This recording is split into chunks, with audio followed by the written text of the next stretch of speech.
ಲೇಔಟ್ನವರು ಅದನ್ನು ಮಾಡಲಿಕ್ಕೆ ಬಿಡ್ತಾ ಇಲ್ಲ ಅನ್ನುವಂಥ ಒಂದು, ನೀವು ಅದಕ್ಕೆ ಮಣಿದಿದ್ದೀರಿ. ಈ ಅಶೋಕ್ ರೈ ಯಾರಿಗೂ ಮನೆಯುವ ಪ್ರಶ್ನೆನೇ ಇಲ್ಲ. ಸಂಜೀವ ಮಠಂದೂರವರು ತುಂಬ ಕಡೆ ತೆಂಗಿನಕಾಯಿ ಹೊಡೆದಿದ್ದಾರೆ. ಏನು ಮೆಡಿಕಲ್ ಕಾಲೇಜ್ಗೆ ಅವರಿಗೆ ಗೊತ್ತಾಗಲಿಲ್ಲ ತೆಂಗಿನಕಾಯಿ ಹೊಡೆದು. ಅಶೋಕ್ ರೈ ಅವರು ನಗೆ ಪಟಾಳಿ ಆಗಬೇಕು, ನಿಮ್ಮನ್ನು ಟ್ರೋಲ್ ಮಾಡ್ತಾರೆ, ನೀವು ಇದಕ್ಕೆ ಭಾಷಣದಲ್ಲಿ ಇದನ್ನು ನಿಲ್ಲಿಸಿ, ನೀವು ಇದನ್ನು ಹೇಳುವುದನ್ನು ನಿಲ್ಲಿಸಬೇಕು ಅಂತ ಹೇಳಿದರು. ಇದಷ್ಟು ನನ್ನ ಜನರನ್ನು ಹೆದರಿಸುವಂಥ ಕೆಲಸಗಳಾಯಿತು. ಬಜೆಟ್ 2 ದಿವಸ ಮೊದಲು ನೋಡುವಾಗ ನನ್ನ ಬಜೆಟಲ್ಲಿ ಮೆಡಿಕಲ್ ಹಾಸ್ಪಿಟಲ್ ಇರಲಿಲ್ಲ. ಯಾರದು ಮಾಡಿದ್ದು ಹಾಗೆ ತೊಂದರೆ ಮಾಡೋದಂದ್ರೆ ಮೆಡಿಕಲ್ ಲಾಬಿಯನ್ನು ಮಾಡಿಸುವಂಥ ಕೆಲಸವನ್ನು ಮಾಡಿದ್ರು. ಆ ರಸ್ತೆಗೆ 12 ಕಡೆ ಓಪನಿಂಗ್ ಇದೆಲ್ಲ, ಕಾಂಪೌಂಡ್ ವಾಲ್ ಹೊಡೆದ್ರೆ ಆಯ್ತಲ್ಲ. ಈ ನಾನು ನೋಡಿ 32 ವರ್ಷ ಇದರಲ್ಲೆಲ್ಲ ಪಳಗಿ ಬಂದವಳು. ಯಾರನ್ನು ಯಾವಾಗ ಸಸ್ಪೆನ್ಷನ್ ಮಾಡಬೇಕು ಆಗ ಮಾಡಬೇಕಂತ. ನೀವು ಸಂಜೀವ ಮಠಂದೂರವ್ರ ಹತ್ರ ಮಾರ್ಗದರ್ಶನ ತಗೊಳ್ಳಿ ಅಂತ ಹೇಳಿದ್ರೆ ಮತ್ತೆ ಕೇಳಲಿಕ್ಕೆ ಹೋಗ್ತೇನೆ. ಈ ಥರ ಎಲ್ಲ ವ್ಯವಸ್ಥೆಗಳೇ. ಇದಕ್ಕೆಲ್ಲ ಎಲಿಜಿಬಿಲಿಟಿ ಇರುವಂಥದ್ದು ನಾವು ಕೊಯ್ಲ.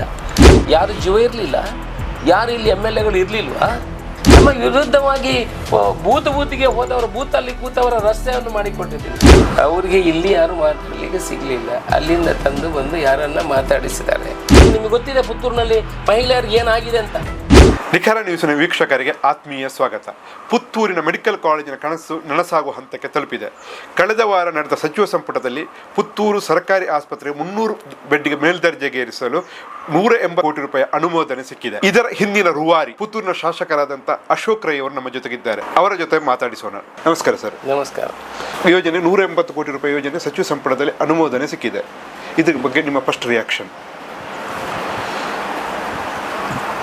ಇದು ಫಸ್ಟ್ ರಿಯಾಕ್ಷನ್ ಅಲ್ಲ. ಫಸ್ಟ್ ರಿಯಾಕ್ಷನ್ ಯಾವತ್ತು ಮೆಡಿಕಲ್ ಕಾಲೇಜು ಬಜೆಟಿನಲ್ಲಿ ಅನೌನ್ಸ್ ಆಗಿದೆಯಾ, 24-25ನೇ ಬಜೆಟಿನಲ್ಲಿ ಪುತ್ತೂರಿನ ಆಸ್ಪತ್ರೆಯನ್ನು ಮೇಲ್ದರ್ಜೆಗೇರಿಸಿ ಮೆಡಿಕಲ್ ಕಾಲೇಜು ಮಾಡುವಂಥ ಪ್ರಸ್ತಾವನೆ ಇದೆ ಅಂತ 24-25ರ ಬಜೆಟಿನಲ್ಲಿ ಮಾನ್ಯ ಮುಖ್ಯಮಂತ್ರಿಗಳಾದ ಸಿದ್ದರಾಮಯ್ಯನವರು ಘೋಷಣೆ ಮಾಡಿದರು. ಆವಾಗ ನನ್ನ ಫಸ್ಟ್ ರಿಯಾಕ್ಷನ್ ಇತ್ತು, ತುಂಬ ಸಂತೋಷ ಆಗಿತ್ತು. ನನ್ನ ಕನಸು ಏನಿತ್ತು, ಪುತ್ತೂರಿನ ಬಗ್ಗೆ ನನ್ನ ಕನಸು ಏನಿತ್ತು, ಅದರಲ್ಲಿ ಒಂದು ಮುಖ್ಯವಾದ ಕನಸು ಮೆಡಿಕಲ್ ಕಾಲೇಜ್ ತರುವಂಥದ್ದು. ಇದು ಬೆಂಚ್ ಮಾರ್ಕ್ ಕೆಲಸ. ಸೊ ಆಗ ನನಗೆ ಅತ್ಯಂತ ಸಂತೋಷ ಆದ ಕ್ಷಣ. ಆಗ ನನ್ನನ್ನು ಮತ್ತೆ ಹೀಯಾಳಿಸುವಂಥ ಕೆಲಸಗಳಾಯಿತು. ಆನಂತರ ಪುನಃ ನನ್ನ ಕಾಲೆಳೆಯುವಂಥ, ನನ್ನದಂತ ಹೇಳಿದ್ರೆ ಮೆಡಿಕಲ್ ಕಾಲೇಜಿನ ಪ್ರಸ್ತಾವನೆಯ ಕಾಲೆಳೆಯುವಂಥ ಕೆಲಸಗಳಾಯಿತು. ಬೇರೆ ಬೇರೆ ಪ್ರೈವೇಟ್ ಕಂಪನಿಗಳು ಅದರ ಮೇಲೆ, ಪ್ರೈವೇಟ್ ಆಸ್ಪತ್ರೆಗಳನ್ನು ನಡೆಸುವವರು ಅದರ ಮೇಲೆ ಕಣ್ಣಿಟ್ಟವರು ಅದನ್ನು ತೆಗೀಲಿಕ್ಕೆ, ನಿಲ್ಲಿಸಲಿಕ್ಕೆ ಪ್ರಯತ್ನಗಳು ನಡೆಯಿತು. ಬೇರೆ ಪಕ್ಷದವರಿಗೆ ಅದರ ಮೇಲೆ ಅದು ಆಗಬಾರ್ದು, ಅಶೋಕ್ ರೈ ಅವರು ನಗೆ ಪಟಾಳಿ ಆಗಬೇಕು, ಇನ್ನು ಮುಂದಿನ ದಿವಸಗಳಲ್ಲಿ ಅವರನ್ನು ಮೆಡಿಕಲ್ ಕಾಲೇಜ್ ಅಂತ ಹೇಳಿ ನಾವು ನಗಬೇಕು, ಈ ಥರ ಆಸೆಗಳೆಲ್ಲ ಬೇರೆ ಪಕ್ಷದವರಿಗೆ, ಕೆಲವರಿಗೆಲ್ಲ ಸ್ವಾಭಾವಿಕವಾಗಿತ್ತು. ಆದರೆ ಬಹುಶಃ ನಾನು ನಂಬಿರೋದು ಒಂದೇ, ನಾನು ನಂಬಿರುವಂಥ ಮಹಿಷಮರ್ದಿನಿ, ಆ ಮಾಳಿಂಗೇಶ್ವರ ಮತ್ತು ಎಲ್ಲ ಧರ್ಮದ ದೇವರುಗಳು. ನಾನು ಯಾವತ್ತು ಮೆಡಿಕಲ್ ಕಾಲೇಜ್ ನನಗೆ ಅಂತ ಅಲ್ಲ, ನನ್ನ ಪ್ರತಿಷ್ಠೆಗಾಗಿ ನಾನು ತಂದಿಲ್ಲ, ಜನರ ಅವಶ್ಯಕತೆಗೆ. ಇಟ್ ಈಸ್ ದ ನೀಡಿ for the people and it is required in Puttur. ಯಾಕಂತ ಹೇಳಿದ್ರೆ ಇಲ್ಲಿ ಎಲ್ಲಿಯೂ ಸುತ್ತಮುತ್ತ ಅಲ್ಲಿ ಮೆಡಿಕಲ್ ಕಾಲೇಜ್, ಮಂಗಳೂರಿನಲ್ಲಿ ಬೇಕಾದಷ್ಟು ಮೆಡಿಕಲ್ ಕಾಲೇಜುಗಳಿದೆ, ಪುತ್ತೂರಿನಲ್ಲಿ ಯಾವುದೂ ಇಲ್ಲ. ಈ ಭಾಗದ ಬೆಳ್ತಂಗಡಿ, ಸುಳ್ಯ, ಪುತ್ತೂರಿಗೆ ಯಾವುದಾಗಿಲ್ಲ. ಅದು ನನ್ನ ಒಂದು ಕನಸಿತ್ತು. ಬಹುಶಃ ಭಾರಿ ಕಷ್ಟ ಪ್ರಯತ್ನ ಬಂದು ಇವತ್ತು 180 ಬೆಡ್ಡಿನ ಆಸ್ಪತ್ರೆಗೆ, 300 ಬೆಡ್ಡಿನ ಆಸ್ಪತ್ರೆಗೆ 180 ಕೋಟಿ ರೂಪಾಯಿ, ಅಂದರೆ ಒಂದು ಬೆಡ್ಡಿಗೆ, ಒಂದು ರೂಮಿಗೆ 50 ಲಕ್ಷ ರೂಪಾಯಿ ಥರ ಸರ್ಕಾರದ ಎಸ್ಟಿಮೇಟು. ಅದರಲ್ಲಿ ಎಲ್ಲ ಬಂತು, ಬೆಡ್ಡು, ಕಾಟು, ಆಕ್ಸಿಜನ್ ಲೈನು, ಅದೆಲ್ಲ ಸೇರಿ ಒಂದು ಬೆಡ್ಡಿಗೆ 50 ಲಕ್ಷ, 300 ಬೆಡ್ಡಿಗೆ 150 ಕೋಟಿ. ಆನಂತರ ಬಾಕಿ ಇನ್ಫ್ರಾಸ್ಟ್ರಕ್ಚರ್ ಕೊಟ್ಟು 180 ಕೋಟಿ ರೂಪಾಯಿಯ ಅನುಮೋದನೆ ಹೋಗಿದೆ. ಇನ್ನು ಮುಂದಿನ 1 ತಿಂಗಳ ಒಳಗೆ ಟೆಂಡರ್ ಪ್ರಕ್ರಿಯೆಯನ್ನು ಮುಗಿಸ್ತಾರೆ. ಈಗ 180 ಕೋಟಿ ರೂಪಾಯಿ ಬರ್ತಾ ಇದೆ, ಅದರಲ್ಲಿ ಏನೆಲ್ಲ ಆಗಲಿಕ್ಕಿದೆ? ಅದರಲ್ಲಿ 300 ಬೆಡ್ಡಿನ ಆಸ್ಪತ್ರೆ ಆಗ್ತದೆ. ಆನಂತರ ಸುಮಾರು 2 ಕೋಟಿ ರೂಪಾಯಿಯಲ್ಲಿ ಅಲ್ಲಿ ದೊಡ್ಡ ದ್ವಾರಗಳಾಗ್ತದೆ, ಇಲ್ಲಿ ಸೇಡಿಯಾಪಿನಲ್ಲಿ. ಆನಂತರ ಅಲ್ಲಿ ಒಳಗಿರುವಂಥ ಒಂದು ದೊಡ್ಡ ಕೆರೆ ಇದೆ, ಅದರ ಅಭಿವೃದ್ಧಿ ಆಗ್ತದೆ. ಸುತ್ತಮುತ್ತಲಿನ ರಸ್ತೆಗಳಾಗ್ತದೆ, ಅದರ ಪರಿಧಿಗಳಾಗ್ತದೆ. ಮತ್ತು 150 ಲಕ್ಷ ಒಂದು ರೂಮಿಗೆ ಅಂತ ಹೇಳಿದ್ರೆ ಅದರಲ್ಲಿ ಆಕ್ಸಿಜನ್ ಲೈನ್ಗಳಿರ್ಬೋದು, ಬೆಡ್ಗಳಿರ್ಬೋದು, ಆಪ್ರೇಷನ್ ಥಿಯೇಟ್ರ್, ದೊಡ್ಡ ದೊಡ್ಡ ಇಕ್ವಿಪ್ಮೆಂಟ್ಸ್ಗಳನ್ನು ಬಿಟ್ಟು ಅದು ಸುಮಾರು 100 ಕೋಟಿ ಆಗ್ತದೆ. ಇಕ್ವಿಪ್ಮೆಂಟ್ಸ್ ನೀವು ಎಕ್ಸ್ರೇಗಳಿರ್ಬೋದು, ಸ್ಕ್ಯಾನಿಂಗ್ ಮಿಷಿನ್ಗಳಿರ್ಬೋದು, ಇಲ್ಲ ಆಪರೇಷನ್ ಥಿಯೇಟರ್ಗೆ ಬೇಕಾಗುವಂಥ ಲೈಟಿನ ವ್ಯವಸ್ಥೆಗಳಿರ್ಬೋದು, ಬೇಕಾಗುವಂಥ ಇಕ್ವಿಪ್ಮೆಂಟ್ಸ್ ಇರ್ಬೋದು, ಅದೆಲ್ಲ ಬೇರೆ 100 ಕೋಟಿಗೆ ಅದು ನೆಕ್ಸ್ಟ್ ಪ್ರಸ್ತಾವನೆಯಲ್ಲಿ ಈಗ ತಗೊಳ್ಳುವಂಥ ಕೆಲಸಗಳಾಗ್ತದೆ. ಯಾವತ್ತು ಬಿಲ್ಡಿಂಗ್ ಈಗ ಸ್ಟಾರ್ಟ್ ಆಗಿ ಅದು ಮುಗಿಯುವ ಹಂತದಲ್ಲಿ ನಮ್ಮ ಅದಕ್ಕೆ ಬೇಕಾಗುವ ಇಕ್ವಿಪ್ಮೆಂಟ್ಸುಗಳ ವ್ಯವಸ್ಥೆಗೆ ಟೆಂಡರನ್ನು ಕರೆಯುವಂಥ ಕೆಲಸಗಳಾಗ್ತದೆ. ಲೆವೆಲಿಂಗು, ಅರ್ತ್ ವರ್ಕು, ಇದೆಲ್ಲ ಅದರಲ್ಲಿ ಬರುವಂಥದ್ದು ಕೆಲಸಗಳು. ಈಗ ಈ 180 ಕೋಟಿ ಮುಂದಿನ 1 ತಿಂಗಳಲ್ಲಿ ಟೆಂಡರ್ ಆಗಲಿಕ್ಕಿದೆ. ಹೌದು. ಎಷ್ಟು ಸಮಯದಲ್ಲಿ ಕೆಲಸ ಮುಗಿಬಹುದು? ನಮ್ಮ ಯೋಜನೆಗಳು ಏನಂತ ಹೇಳಿದರೆ, ನಾವು ಇವಾಗಲೇ ನಿನ್ನೆ ಸರ್ಕಾರಿ ಆದೇಶವನ್ನು ಮಾಡಿಸಿದ್ದೇನೆ. ನಾನು ನಿರಂತರ ಬ್ಯಾಂಗ್ಳೂರಿಗೆ ಹೋಗಿ ಆ ಕಡತದ ಒಂದೊಂದು ಹೆಜ್ಜೆಗೂ ಒಂದೊಂದು ಮೂಮೆಂಟಿಗೂ ನಾನು ಅದರ ಹಿಂದೆ ಇದ್ದೇನೆ. ನಿನ್ನೆ ಸರ್ಕಾರಿ ಆದೇಶವನ್ನು ಮಾಡಿಸಿದ್ದೀನಿ. ಇನ್ನು 2 ದಿವಸದಲ್ಲಿ ಅದು ಟೆಂಡರಿಗೆ ಹೋಗ್ತದೆ. ಈ 2 ದಿವಸದಲ್ಲಿ ಟೆಂಡರಿಗೆ ಹೋದರೆ ಅದಕ್ಕೆ ಮಿನಿಮಮ್ 1 ತಿಂಗಳು ಟೈಮಿಂಗ್ ಅವಕಾಶ ಕೊಡಬೇಕು ಟೆಂಡರ್ಗೆ ಪಾರ್ಟಿಸಿಪೇಟ್ ಮಾಡಲಿಕ್ಕೆ. ಸುಮಾರು 15-16 ದಿವಸದ ಒಳಗೆ ಅದನ್ನು ಟೈಮ್ ಶಾರ್ಟ್ ಮಾಡಿ, ಯಾಕಂದರೆ ಮಳೆಗಾಲ ಬರುವ ಮೊದಲಿಗೆ ನಾವು ಅಟ್ಲೀಸ್ಟ್ ಫೌಂಡೇಶನ್ ವರ್ಕನ್ನು ಮುಗಿಸಬೇಕು ಅಂತ ನಮ್ಮ ಕನಸಿದೆ. ಬಿಲ್ಡಿಂಗ್ ಮತ್ತೆ ಕಟ್ಕೊಂಡು ಹೋಗಲಿಕ್ಕೆ ಆಗ್ತದೆ. ಗ್ರೌಂಡ್ ವರ್ಕನ್ನು ಕೆಲಸ ಮುಗಿಸ್ಬೇಕಂತ ನಮ್ಮ ಆಲೋಚನೆಗಳಿದೆ. ಬಹುಶಃ 1 ತಿಂಗಳ ಒಳಗಡೆ, ಅಂದರೆ ಈ ಅಧಿವೇಶನ ಮುಗಿಯುವ ಸಮಯದಲ್ಲಿ ನಾವು ಟೆಂಡರ್ ಫೈನಲೈಸ್ ಮಾಡಿ ಲೈಸೆನ್ಸ್ ಪ್ರಾಸೆಸ್ಗಳನ್ನು ಮಾಡಿ ಮುಖ್ಯಮಂತ್ರಿಯನ್ನು ಕರೆದು ಅದನ್ನು ಶಿಲಾನ್ಯಾಸ ಮಾಡುವಂಥ ಕೆಲಸವನ್ನು ಮಾಡ್ತೀವಿ. ಬಿಲ್ಡಿಂಗ್ ಎಷ್ಟು ಸಮಯದಲ್ಲಿ ಪೂರ್ಣಗೊಳ್ಳಬಹುದು? ಅವರಿಗೆ 15 ತಿಂಗಳ ಕಾಲಾವಕಾಶ. 15 ತಿಂಗಳ ಒಳಗೆ ಅದನ್ನು ಮುಗಿಸಿ. ನಿಮಗೆ ಇರೋದು 2 ವರ್ಷದ ಅವಧಿ. ಹೌದು. ಅದರಲ್ಲಿ ಕಟ್ಟಡ ಆಗಬೇಕು, ಮತ್ತೆ ಪುನಃ ಮೆಡಿಕಲ್ ಕಾಲೇಜಿಗೆ ಅದರ ನಡುವಿನಲ್ಲಿ ಇಕ್ವಿಪ್ಮೆಂಟ್ಗಳು ಬರಬೇಕು. ಹೌದು. ಇದೆಲ್ಲ ಜೊತೆಯಲ್ಲಿ ಆಗಬೇಕು ಅಂತ ನಮ್ಮ ಆಸೆ ಇದೆ. ಈ ಬಜೆಟಿನಲ್ಲಿ 26-27ನೇ ಬಜೆಟಿನಲ್ಲಿ ಈಗ ಮೆಡಿಕಲ್ ಕಾಲೇಜಿಗೆ ಹಣ ಇಡುವಂಥ ಕೆಲಸವನ್ನು ಮಾಡ್ತೀವಿ. ಮಂಜೂರು ಈ ಬಜೆಟಿನಲ್ಲಿ ನಾನು ಇವಾಗಲೇ ಮುಖ್ಯಮಂತ್ರಿಯವರ ಹತ್ರ ಹಲವು ಸುತ್ತಿನ ಮಾತುಕತೆಗಳನ್ನು ಮಾಡಿದ್ದೀನಿ. ನಮ್ಮ ಇವರು ವೈದ್ಯಕೀಯ ಮಿನಿಸ್ಟ್ರು ಏನಿದ್ದಾರೆ, ಮೆಡಿಕಲ್ ಎಜುಕೇಷನ್ ಮಿನಿಸ್ಟ್ರು, ಅವ್ರ ಹತ್ರ ಕೂಡ ಚರ್ಚೆಯನ್ನು ಮಾಡಿದ್ದೀನಿ. ಎಕ್ವಿಪ್ಮೆಂಟಿಗೆ ನಾವು ರೆಡಿ ಮಾಡ್ಕೊಳ್ಬೇಕು ಒಂದು ಕಡೆಯಿಂದ. ಇನ್ನೊಂದು ಕಡೆಗೆ ಈ ಬಜೆಟಿನಲ್ಲಿ ನಾವು ಮೆಡಿಕಲ್ ಕಾಲೇಜ್ ಅನೌನ್ಸ್ ಮಾಡಿ ಮೆಡಿಕಲ್ ಕಾಲೇಜಿಗೆ ಬೇಕಾಗುವಂಥದ್ದು, ಅಂದರೆ ಫಸ್ಟ್ ಇಯರ್ ಸೆಕೆಂಡ್ ಇಯರ್ಗೆ MDಗೆ ಬೇಕಾಗೋದು ಮತ್ತು ಆಮೇಲೆ ಮಾಡ್ಬೋದು. ನಮಗೆ ಅದಕ್ಕೆ ಬೇಕಾಗುವಂಥ ಕಾಲೇಜು, ಹಾಸ್ಟೆಲ್ಸು, ಆಫೀಸರ್ಸ್ಗಳಿಗೆ ಬೇಕಾದಂಥ ಕ್ವಾರ್ಟರ್ಸು, ಇದೆಲ್ಲ ಮಾಡಲಿಕ್ಕೆ 150 ಕೋಟಿ ರೂಪಾಯಿ ಅವಶ್ಯಕತೆ ಇದೆ. ಅದನ್ನು ಈ ಬಜೆಟಿನಲ್ಲಿ ಇಟ್ಟರೆ ನಾವು ಇಮಿಡಿಯೇಟ್ ಸೈಮಲ್ಟೇನಿಯಸ್ಲಿ ಹೋದರೆ ನಾವು 2 ವರ್ಷದ ಒಳಗೆ ಕೊನೆಗೆ ಆಗುವಾಗ ಮೆಡಿಕಲ್ ಕಾಲೇಜನ್ನು ಶಿಲಾನ್ಯಾಸ ಅಲ್ಲ ಉದ್ಘಾಟನೆಯನ್ನು ಮಾಡಬಹುದು. ಚುನಾವಣಾ ಪ್ರಚಾರದ ಸಂದರ್ಭದಲ್ಲಿ ನೀವು ಮೆಡಿಕಲ್ ಕಾಲೇಜ್ ತರ್ತೇವೆ ಅಂತ ಹೇಳಿದ್ದೀರಿ. ಹೌದು. ಈಗ 2.5 ವರ್ಷದಲ್ಲಿ ಈವರೆಗೆ ಪ್ರೋಸೆಸ್ ತಲುಪಿದೆ. ನೀವು ನಿರೀಕ್ಷಿಸಿದ್ದೀರಾ ಆಗ್ಬೋದು, ಸಿಗ್ಬೋದು? ನನಗೆ ಆತಂಕ ಇತ್ತು. ಮೆಡಿಕಲ್ ಕಾಲೇಜು ನಾನು ಮಾಡ್ತೇನೆ ಅನ್ನೋ ವಿಚಾರವನ್ನು ಸಾರ್ವಜನಿಕರ ಎದುರು ಹೇಳಿಕೊಂಡು ಬಂದಿದ್ದೆ. ಆದರೆ ನನಗೆ ಈ 5 ಗ್ಯಾರಂಟಿಗಳ ಮಧ್ಯೆ ಇಷ್ಟೊಂದು ದುಡ್ಡು ತರಬಹುದಾ, ಅಲ್ಲ ಇನ್ನಷ್ಟು ನನ್ನ ಜನರನ್ನು ಹೆದರಿಸುವಂಥ ಕೆಲಸಗಳಾಯಿತು. ನೋಡಿ, ತಾಲೂಕು ಮಟ್ಟಕ್ಕೆ ಮೆಡಿಕಲ್ ಕಾಲೇಜಿಗೆ ಕರ್ನಾಟಕದಲ್ಲಿ ಎಲ್ಲಿಯೂ ಕೂಡ ಬಂದಿಲ್ಲ. ಕನಕಪುರದಲ್ಲಿ ಮಾತ್ರ ಕೊಟ್ಟಿರೋದು, ಇವತ್ತಿನವರೆಗೆ ಆಗಲಿಲ್ಲ.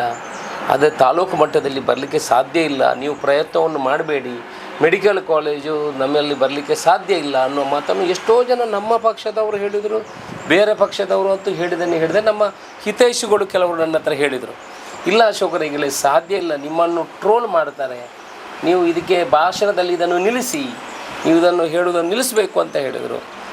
ಆನಂತರ ಇದರಲ್ಲಿ ಒಂದು ಕಡೆ ಈ ಥರ ವಿರೋಧ ಪಕ್ಷದವರು, ನಮ್ಮ ಪಕ್ಷದವರು ಹಿತೈಷಿಗಳಾದರೆ, ಇನ್ನೊಂದು ಕಡೆಯಿಂದ ದೊಡ್ಡ ಲಾಬಿಯೇ ಇದೆ, ದೊಡ್ಡ ಲಾಬಿ ಇದೆ. ಅಂದರೆ ಈಗ ಇಲ್ಲಿ ನಮ್ಮ ಪುತ್ತೂರಿನಲ್ಲಿ ನೀವು ತಗೊಂಡ್ರೆ 750 ಪೇಷಂಟು ಪರ್ ಡೇ ಇದೆ, ಇನ್ patient out patient 750 per day average ನೀವು ನೋಡಿ.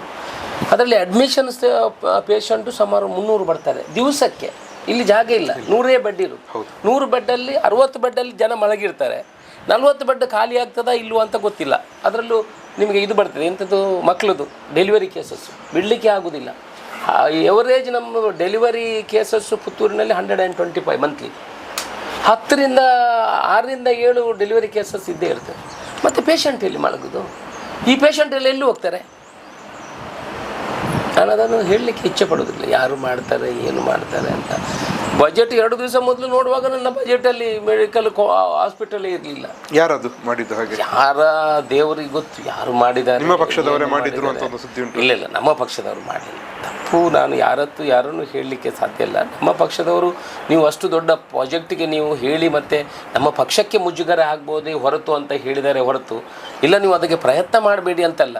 ಅಶೋಕ್ ರೈಗಳೇ ನೀವು ಈಗ ಹೇಳಿಕೊಂಡು ಹೋದರೆ ನಾಳೆ ನಿಮಗೂ ಮತ್ತು ಪಕ್ಷಕ್ಕೆ ಮುಜುಗರ ಆಗ್ತದೆ ಅಂತ ಅಡ್ವೈಸ್ ಮಾಡಿದ್ದಾರೆ. ಹಿತೈಷಿಗಳು ಅಡ್ವೈಸ್ ಮಾಡಿದ್ರು, ಈತಿ ದೊಡ್ಡ ಪ್ರಾಜೆಕ್ಟಿನ ಮಲ್ಪ್ಯಾರಿ ಹಿಡಿದು ಸಾಧ್ಯ ಉಂಡಾ ಇದು ದಾಯಿ ಪಣ್ಣನ್ಬೋಪನೆ ಚುನಾವಣಾ ಸಮಯದಲ್ಲಿ ಹೇಳುವಂಥದ್ದು ಸ್ವಾಭಾವಿಕ. ಅದನ್ನು ನೀವು ಪರ್ಸನಲ್ ಆಗಿ ತಗೊಂಡು ಹೋದರೆ ಕಷ್ಟ. ಇದು ಚುನಾವಣೆ, ಇದು ಪಬ್ಲಿಕ್ ಲೈಫ್ ಅಂತ ನನ್ನ ಹತ್ರ ಹೇಳಿದ್ರು. ಜಿಲ್ಲೆಯ ನಾಯಕರಿಗೆ ನೀವು ಶೈನ್ ಆಗ್ತೀರಿ ಅಂತ ಹೇಳಿ ನಿಮ್ಮ ಕಾಲು ಎಳೆದ್ರು ಅಂತ ಹೇಳ್ತಾರೆ. ಸೊ ಕಾಲು ಎಳೆಯೋರು ಎಳಿತಾನೆ ಇರ್ತಾರೆ. ನಂದು ಒಂದೇ ಮಂತ್ರ, ಅಭಿವೃದ್ಧಿ ಮಂತ್ರ. ಎಷ್ಟೋ ಜನ ಕಾಲು ಎಳೆದ್ರು, ಕೈ ಎಳೆದ್ರು, ಗಂಟ್ಲು ಹಿಡಿದ್ರು, ಇವತ್ತಿನವರೆಗೆ ಸೋತಿಲ್ಲ. ದೇವರ ದಯದಿಂದ ಗೆದ್ದುಕೊಂಡೇ ಬಂದಿದ್ದೀನಿ. ಮೆಡಿಕಲ್ ಕಾಲೇಜನ್ನು ಗೆದ್ದಿದ್ದೀನಿ, ಕುಡಿಯುವ ನೀರಿನಲ್ಲಿ ಗೆದ್ದಿದ್ದೀನಿ. ಇನ್ನು ಒಂದೇ ಒಂದು ನಾನು ಹೇಳಿರುವಂಥ ಅಲ್ಲಿ ಬಾಕಿ ಇರುವುದು ಡ್ರೈನೇಜ್ ಸಿಸ್ಟಮ್ ಮಾಡಲಿಕ್ಕೆ. ಸರ್ ಅದಕ್ಕೆ ಬರ್ತೇನೆ. ಅದಕ್ಕಿಂತ ಮೊದಲು ಈ ಪ್ರೋಸೆಸ್ ಅಂದರೆ ಅಸಾಧ್ಯವಾದಂಥ ಒಂದು ಕಲ್ಪನೆ ಇತ್ತು ಯಾರಿಗೆ, ಎಲ್ಲರೂ ಎನಿಸಿದ್ರು ಇದು ಸಿಗುವುದಿಲ್ಲ ಬರುವುದಿಲ್ಲ ಅನ್ನುವಂಥದ್ದೇ ಎಲ್ಲರ ಮನಸ್ಸಿನಲ್ಲಿ ಇತ್ತು. ನೀವು ಸಹ ನನಗೆ ನೆನಪುಂಟು, ಚುನಾವಣೆಯಲ್ಲಿ ಗೆದ್ದ ಸಂದರ್ಭದಲ್ಲಿ ಒಂದು ಭಾಷಣದಲ್ಲಿ ಹೇಳಿದ್ದೀರಿ, ಈ ಮೆಡಿಕಲ್ ಕಾಲೇಜಿನ ಫೈಲ್ ಪುತ್ತೂರಿನ ತಾಲೂಕು ಆಫೀಸಿನಲ್ಲಿ ಧೂಳು ತಿಂತ ಕೂತಿತ್ತು, ನಾನು ಅದನ್ನು ಆರೋಗ್ಯ ಇಲಾಖೆಗೆ ತಲುಪಿಸಿದೆ ಅಂತ. ಈ ಫ್ರಮ್ ದ ಬಿಗಿನಿಂಗ್ ಈ ಪ್ರೋಸೆಸ್ ಹೇಗೆ ಆಯಿತು ಅನ್ನೋದನ್ನೊಂದು ನಮಗೆ ಸಂಕ್ಷಿಪ್ತವಾಗಿ. ನೋಡಿ, ನಾನು ಶಾಸಕನಾಗುವಾಗ ನಾವು ಮೆಡಿಕಲ್ ಕಾಲೇಜ್ ಬಗ್ಗೆ ಫಸ್ಟಿಂದಲೇ ಅಂದರೆ ನನಗೊಂದು ಆಸೆ ಇದೆ, ಜೀವನದಲ್ಲಿ ಕೆಲಸ ಮಾಡಿದರೆ ಬೆಂಚ್ ಮಾರ್ಕ್ ಕೆಲಸಗಳನ್ನು ಮಾಡಬೇಕು ಅಂತ ಆಸೆ ಇದೆ ನನಗೆ. ಯಾಕಂತ ಹೇಳಿದ್ರೆ ನಾನು ಹಿಂದಿನ ಕೇಳ್ತೇವೆ, ಶ್ರೀನಿವಾಸ್ ಮಲ್ಯ ಅವರ ಹೆಸರು ಕೇಳ್ತಾ ಇಲ್ಲ. ಶ್ರೀನಿವಾಸ್ ಮಲ್ಯನು ಪೋರ್ಟನ್ನು ದುಡ್ಡು ಅವರ ಸ್ವಂತ ಮನೆಯಿಂದ ತಂದು ಕೊಟ್ಟಿಲ್ಲ, ಏನಿಲ್ಲ, ಸರ್ಕಾರದ ಅನುದಾನವನ್ನು ತಂದು ಈಗ ಕೊಂಕಣ್ ರೈಲ್ವೆ ಮಾಡಿದ್ರು ಜಾರ್ಜ್ ಫೆರ್ನಾಂಡಿಸ್ ಅವರು. ಸೊ ಇದೆಲ್ಲ ಅವರಿಗೆ ಸಿಗುವಂಥ ಅವಕಾಶವನ್ನು ಬಳಸ್ಕೊಂಡು ದೊಡ್ಡ ಒಂದು ಯೋಜನೆಯನ್ನು ತಂದರೆ ಅದು ಬೆಂಚ್ ಮಾರ್ಕ್ ಫೋರ್ಟ್ ತರುವಂಥದ್ದು. ನನಗೆ ಆಗಲೇ ಒಂದು ಕನಸಿತ್ತು, ಆಯಿತು ಮೆಡಿಕಲ್ ಕಾಲೇಜನ್ನು ತರಬೇಕು ಅಂತ. ಆಗ ನಾನು ಫಸ್ಟಿಗೆ ಹೋಗಿ ನೋಡುವಾಗ ಇಲ್ಲಿ ಭಾಷಣಗಳೆಲ್ಲ ಆಗ್ತಿತ್ತು, ಅದು ಆಗ್ತಿತ್ತು, ಎಲ್ಲ ಆಗ್ತಿತ್ತು, ಆದರೆ ಮಾಡಿದ್ದೇನಿಲ್ಲ. ಈ ಫೈಲು ಬರೀ ಧೂಳು ತಿಂತ ಇತ್ತು, ನಮ್ಮ AC ಆಫೀಸಲ್ಲಿತ್ತು. ಆಗ ನಮ್ಮ DC ಅವರನ್ನು ಕರೆದು ನಾನು ಇಮಿಡಿಯೇಟ್ ನಾನು ಶಾಸಕನಾದಾಗ ಅವರಿಗೆ ಹೇಳುವಂಥದ್ದು, ನನಗೇನಿಲ್ಲ, ಈ 40 ಎಕರೆ ಜಾಗವನ್ನು ಪ್ರಪೋಸಲನ್ನು ಮೆಡಿಕಲ್ ಎಜುಕೇಷನ್ಗೆ ರಿಸರ್ವ್ ಮಾಡಬೇಕು. ಅದು ಅವತ್ತು ಶುರುವಿನ ನನ್ನ ಕೆಲಸ. ಅದು ಇವತ್ತು ಮಾಡಿದ್ರಿಂದ ಇವತ್ತು ನಮ್ಮ ಎಲ್ಲ ಪ್ರೊಸೆಸ್ 1 ತಿಂಗಳಲ್ಲಿ ಟೆಂಡರಿಗೆ ಹೋಯಿತು. ಇಲ್ಲದ್ರೆ ರಿಸರ್ವೇಷನ್ ಜಾಗ ರಿಸರ್ವ್ ಮಾಡಲಿಕ್ಕೆ ಪುನಃ ಅವರ ಹೆಸರಲ್ಲಿ ಮಾಡಬೇಕಿದೆ, ಏನಾದರೂ 3 ತಿಂಗಳು ತಗೊಳ್ತಾ 4 ತಿಂಗಳು ತಗೊಳ್ತಾ ಇತ್ತು. ಸೊ ಅದನ್ನು ಹೇಗಾದರೂ ಮಾಡಿ ರಿಸರ್ವ್ ಮಾಡಿ ಆನಂತರ ಮುಖ್ಯಮಂತ್ರಿಯವರ ಹತ್ರ ಹೋಗಿ ಮುಖ್ಯಮಂತ್ರಿ ಹತ್ರ ಮನವೊಲಿಸಬೇಕಿದ್ರೆ, ಆನಂತರ ಈ ಸಾಧಕ ಬಾಧಕಗಳು ಸುತ್ತಿನಿಂದ ಬರುವಂಥ ಜನರ ಮೆಡಿಕಲ್ ಕಾಲೇಜ್ ಆಗಬಾರ್ದು ಅಂತ ಕೆಲವರು ಮೆಡಿಕಲ್ ಕಾಲೇಜು ವಿರೋಧ ಪಕ್ಷದವರು ಮೆಡಿಕಲ್ ಕಾಲೇಜ್ ಬರಲೇಬಾರ್ದು ಇಲ್ಲಿಗೆ ಅಂತ ಅವರ ಟರ್ಮಲ್ಲಿ ಅವ್ರಿಗೆ ಮಾಡಲಿಕ್ಕೆ ಆಗಲಿಲ್ಲ. ಇವರು ಮಾಡಬಾರ್ದು, ಅಚೀವ್ಮೆಂಟ್ ಮಾಡಬಾರ್ದು ಅಂತ ಇತ್ತು. ಇನ್ನು ಏನಾದರೂ ತೊಂದರೆ ಮಾಡಿದಾರಾ? ಬೇಕಾದಷ್ಟು ಮಾಡಿದ್ದಾರೆ. ಏನು ತೊಂದರೆ ಮಾಡ್ಬೋದು, ಏನೆಲ್ಲ ಅವರ ಕೈಯಿಂದ ಮಾಡಲಿಕ್ಕೆ ಸಾಧ್ಯ ಇದೆ ಅದನ್ನೆಲ್ಲ ಮಾಡಿದ್ದಾರೆ. ಮೆಡಿಕಲ್ ಲಾಬಿಯನ್ನು ಮಾಡಿಸಿದರು. ತೊಂದರೆ ಮಾಡೋದಂದರೆ ಮೆಡಿಕಲ್ ಲಾಬಿಯನ್ನು ಮಾಡಿಸುವಂಥ ಕೆಲಸವನ್ನು ಮಾಡಿದರು. ಬೇರೆ ಬೇರೆ ಆಸ್ಪತ್ರೆಗಳ ಹತ್ರ ಹೋಗಿ ಮುಖ್ಯಮಂತ್ರಿ ಅವರ ಕಿವಿಗೆ ಹಾಕುವಂಥದ್ದು. ನೀವು ಒಂದು ಕಡೆ ತಾಲೂಕು ಮಟ್ಟದಲ್ಲಿ ಕೊಟ್ಟರೆ ಬೇರೆ ತಾಲೂಕುಗಳೆಲ್ಲ ಕೇಳ್ತಾರೆ. ನೀವು ಒಂದು ಅಶೋಕರೈಗೆ ಇವತ್ತು ಮೆಡಿಕಲ್ ಕಾಲೇಜನ್ನು ಅನೌನ್ಸ್ ಮಾಡಿದರೆ ಬೇರೆ ಬೇರೆ ಶಾಸಕರು ಕೇಳ್ತಾರೆ, ಏನು ಮಾಡ್ತೀರಿ, ತಾಲೂಕುಗಳಲ್ಲಿ ಕೇಳ್ತಾರೆ. ಇದೆಲ್ಲ ವಿರೋಧ ಪಕ್ಷದವರು ಮಾಡಿಸಿದ್ದು. ಇದು ವಿರೋಧ ಪಕ್ಷದವರು ಸೇರಿ ಮೆಡಿಕಲ್ ಲಾಬಿಯನ್ನು ಬಳಸಿ ಮಾಡಿರುವಂಥ ಒಂದು, ಅಂದರೆ ಮೆಡಿಕಲ್ ಹಿಂದಿನ ಸಮಯದಲ್ಲಿ ಬಜೆಟಿನಲ್ಲಿ ಎಲ್ಲ ರೆಡಿ ಆಗಿತ್ತು, 2 ದಿವಸ ಹೋಗುವಾಗ ಮಾಯ ಆಗಿತ್ತು, ಬುಕ್ಕಲ್ಲಿ ಇರಲಿಲ್ಲ. ನಾನು ಮುಖ್ಯಮಂತ್ರಿ ಹತ್ರ ಪುನಃ ಹೋಗಿ ಮುಖ್ಯಮಂತ್ರಿಯವರಿಗೆ ನೋಡುವಾಗ ಹೀಗೆ ಆಗಿದೆ ಅಂತ ಮತ್ತು ಅವ್ರು ನನ್ನನ್ನು ಕನ್ವಿನ್ಸ್ ಮಾಡಲಿಕ್ಕೆ ಟ್ರೈ ಮಾಡಿದರು. ನಾನು ಹೇಳಿದೆ, ಸರ್ ಖಂಡಿತ ನಮಗೆ ಈ ಬಜೆಟಲ್ಲೇ ಆಗಬೇಕು, ಆಗೋದೇ ಇಲ್ಲ ಅಂತ ನನ್ನ ವಿಚಾರ. ಪುನಃ ಅದನ್ನು ಅವರು ಸೇರಿಸುವಂಥ ಕೆಲಸವನ್ನು ಮಾಡಿ ತುಂಬ ಒಂಥರ ಹಿಂಸೆ ಕೊಡುವ ರೀತಿಯಲ್ಲಿ ಕೊಟ್ಟು ಅದನ್ನು ತೆಗಿಸ್ಲಿಕ್ಕೆ ನೋಡಿದರು, ಆಗಲಿಲ್ಲ. ಇದು ನನಗೆ ಅಶೋಕರೈಗೆ ಒಬ್ಬನಿಗೆ ಮೆಡಿಕಲ್ ಕಾಲೇಜ್ ಏನಲ್ಲ, ನನಗೆ ಒಬ್ಬನಿಗೆ ಏನಾದರೂ ಹುಷಾರಿಲ್ಲದೆ ಕೂತ್ಕೊಳ್ಳಿಕ್ಕೆ. ಇದು ಜನ್ಮ ಇನ್ನು 500 ವರ್ಷ ಹೋದರೂ ಮೆಡಿಕಲ್ ಕಾಲೇಜ್ ತಂದದ್ದು ಅಶೋಕರಯ್ಯೇ. ಬೇರಾದರೆ ಹೆಸರನ್ನು ಬದಲಾಯಿಸಲಿಕ್ಕೆ ಯಾರಿಗೂ ಸಾಧ್ಯ ಇಲ್ಲ. ಅದು ಅಶೋಕ್ ರೈ ನಮ್ಮ ಎಲ್ರಿಗೂ ಬೇಕಾಗುವಂಥದ್ದು ಯೋಜನೆ. ನಾನು ಹೇಳುವಂಥದ್ದು ಒಂದೇ, ವಿರೋಧ ಪಕ್ಷ ಇರಲಿ, ಬಾಕಿಯವರು ಇರಲಿ, ಅಭಿವೃದ್ಧಿ ಬಂದಾಗ ಅಭಿವೃದ್ಧಿ ಪರವಾಗಿ ಕೆಲಸ ಮಾಡಬೇಕು, ಎಲ್ರಿಗೂ ಸಿಗುವಂಥದ್ದು. ಒಬ್ಬ ಶಾಸಕನಾಗ್ತಾನೆ, ಇನ್ನೊಬ್ಬ ಮಂತ್ರಿ ಆಗ್ತಾನೆ, ಇನ್ನೊಂದು ಆಗ್ತಾನೆ, that is different issue. But ಅಭಿವೃದ್ಧಿ ಆಗಬೇಕಲ್ಲ, ಅಭಿವೃದ್ಧಿಗೆ ಸಹಕಾರ ಕೊಡಬೇಕಲ್ಲ. ಬರೀ ರಾಜಕೀಯ ಕಚ್ಚಾಟ ಮಾಡಿದರೆ ಜನ ಮಾತ್ರ ಇದನ್ನು ಅಕ್ಸೆಪ್ಟ್ ಮಾಡೋದಿಲ್ಲ. ಜನ ಅಭಿವೃದ್ಧಿ ಪರವಾಗಿ ಇದ್ದಾರೆ. ಮೆಡಿಕಲ್ ಕಾಲೇಜ್ ಅದನ್ನು ತಂದ್ರಿ, ಆದರೆ ಅದೇ ರೀತಿ ನೀವು ಚುನಾವಣಾ ಪೂರ್ವದಲ್ಲಿ UGD ಅಂದರೆ ಅಂಡರ್ಗ್ರೌಂಡ್ ಡ್ರೈನೇಜ್ ಸಿಸ್ಟಮ್ ಒಳಚರಂಡಿ ಯೋಜನೆ ಇದನ್ನು ತರ್ತೇನೆ ಅಂತ ಹೇಳಿದ್ರಿ. ಚುನಾವಣೆಯಲ್ಲಿ ಗೆದ್ದ ಬಳಿಕವೂ ಅದನ್ನು ಮಾಡುವುದಾಗಿ ಆಗಾಗ ಭರವಸೆ ಕೊಡ್ತಾ ಬಂದ್ರಿ. ಆದರೆ 3 ವರ್ಷ ಆಗ್ತಾ ಬಂತು, ಅದರಲ್ಲಿ ಏನೂ ಒಂದು ಪ್ರೋಸೆಸ್ ಆಗಲಿಲ್ಲ. ಯಾಕೆ? ಬೆದ್ರಾಳದ ನೆಕ್ಕರೆಯಲ್ಲಿ ಒಂದು SPT ಮಾಡುವುದಂತಾಯಿತು. ನೋಡಿ, ಸರ್ಕಾರದಲ್ಲಿ ಯೋಜನೆಗಳನ್ನು ಮಾಡುವಂಥದ್ದು ಸುಲಭದ ಕೆಲಸ ಅಲ್ಲ. ನೀವು ಎಷ್ಟೋ ವರ್ಷದಿಂದ ನೋಡಿದಿರಿ, ಯಾರ್ಯಾರು ಎಷ್ಟೆಷ್ಟು ಅಭಿವೃದ್ಧಿಗಳನ್ನು ಮಾಡಿದ್ದಾರೆ ಅಂತ ನೀವು ಎಷ್ಟೋ ವರ್ಷದಿಂದ ನೋಡಿದಿರಿ. ನಾನು ಹೇಳಿರುವಂಥದ್ದು ಒಂದು 5 ವಿಚಾರಗಳು. ಕುಡಿಯುವ ನೀರಿನ ಬಗ್ಗೆ ಹೇಳಿದ್ದೀನಿ, ಮೆಡಿಕಲ್ ಕಾಲೇಜ್ ಬಗ್ಗೆ ಹೇಳಿದ್ದೀನಿ, ಆನಂತರ ಪುತ್ತೂರಿಗೆ ಇಂಡಸ್ಟ್ರಿಗಳನ್ನು ತರುವ ಬಗ್ಗೆ ಹೇಳಿದ್ದೀನಿ, ಟೂರಿಸಮ್ ಆಗಿ ಕನ್ವರ್ಟ್ ಮಾಡೋ ಬಗ್ಗೆ ಹೇಳಿದ್ದೀನಿ, ಆನಂತರ ಡ್ರೈನೇಜ್ ಸಿಸ್ಟಮ್ ಬಗ್ಗೆ ಹೇಳಿದ್ದೀನಿ. ಡ್ರೈನೇಜ್ ಸಿಸ್ಟಮ್ ಇಲ್ಲ ಅಂತಾದರೆ ಪುತ್ತೂರನ್ನು ಅಭಿವೃದ್ಧಿ ಮಾಡಲಿಕ್ಕೆ ಸಾಧ್ಯವೇ ಇಲ್ಲ. ಇಷ್ಟೊಂದು ಕಮರ್ಷಿಯಲ್ ಎಸ್ಟಾಬ್ಲಿಷ್ಮೆಂಟ್ಗಳೆಲ್ಲ ಬರುವಾಗ ಹಾಲ್ಗಳು ಬರ್ತದೆ, ಬಿಲ್ಡಿಂಗ್ಗಳು ಬರ್ತದೆ, ಫ್ಲ್ಯಾಟ್ಗಳು ಬರ್ತದೆ, ಇದರೆಲ್ಲ ಡ್ರೈನೇಜ್ ಸಿಸ್ಟಮ್ ಎಲ್ಲಿ ಹೋಗ್ತದೆ? ಏನು ಮಾಡಲಿಕ್ಕೆ ಸಾಧ್ಯವೇ ಇಲ್ಲ. ನೋಡುವಾಗ ನಮಗೆ ಡ್ರೈನೇಜ್ ಸಿಸ್ಟಮ್ ಯಾಕೆ, ಕಣ್ಣಿಗೆ ಏನು ಕಾಣುವಂಥದ್ದಲ್ಲ. ಪುತ್ತೂರು ಯಾವುದೇ ನಗರ ಅಭಿವೃದ್ಧಿ ಆಗಬೇಕಾದ್ರೆ ಇನ್ಫ್ರಾಸ್ಟ್ರಕ್ಚರ್ ಈಸ್ ವೆರಿ ಇಂಪಾರ್ಟೆಂಟ್. ಜನರು ಇದನ್ನು ಅರ್ಥ ಮಾಡ್ಕೊಳ್ಬೇಕು. ಡ್ರೈನೇಜ್ ಸಿಸ್ಟಮ್ ಇಲ್ಲದ್ರೆ ನಮ್ಮ ಟಾಯ್ಲೆಟ್ಸ್ ವೇಸ್ಟ್ ಎಲ್ಲಿ ಹೋಗ್ತದೆ? ಸಾಧ್ಯವೇ ಇಲ್ಲ ಅಭಿವೃದ್ಧಿ ಆಗಲಿಕ್ಕೆ. ಅದಕ್ಕೆ ನಾನು ಯಾರೂ ಅದನ್ನು ಥಿಂಕ್ ಮಾಡಿಲ್ಲ. ನನ್ನ ಕಲ್ಪನೆ ಇತ್ತು ಡ್ರೈನೇಜ್ ಸಿಸ್ಟಮ್ ಮಾಡಬೇಕಂತ. ನೀವು ಹೇಳಿದ್ರಿ ಈಗ ನೀವು ಅದರ ಬಗ್ಗೆ ಏನು ಮಾಡಲಿಲ್ಲ. ನಾನು ಅದರ ಬಗ್ಗೆ DPR ಮಾಡಿಸಿದ್ದೀನಿ, ಅದರ ಬಗ್ಗೆ ಒಂದು ಫಾರಿನ್ ಕಂಪನಿಯವ್ರ ಜೊತೆ ಕೊಲಬರೇಷನ್ ಮಾಡಿಸಿದ್ದೀನಿ. ಸ್ವಿಟ್ಜರ್ಲ್ಯಾಂಡ್ ಅಲ್ಲ, ಪೋರ್ಚುಗಲ್ ಒಂದು ಕಂಪನಿಯವ್ರ ಜೊತೆ ಈಗಲೇ ಇದು ಮಾಡಿದ್ದೀನಿ, ಈಗ ಟೈಅಪ್ ಮಾಡಿದ್ದೀನಿ PPP ಮಾಡಲಿಕ್ಕೆ.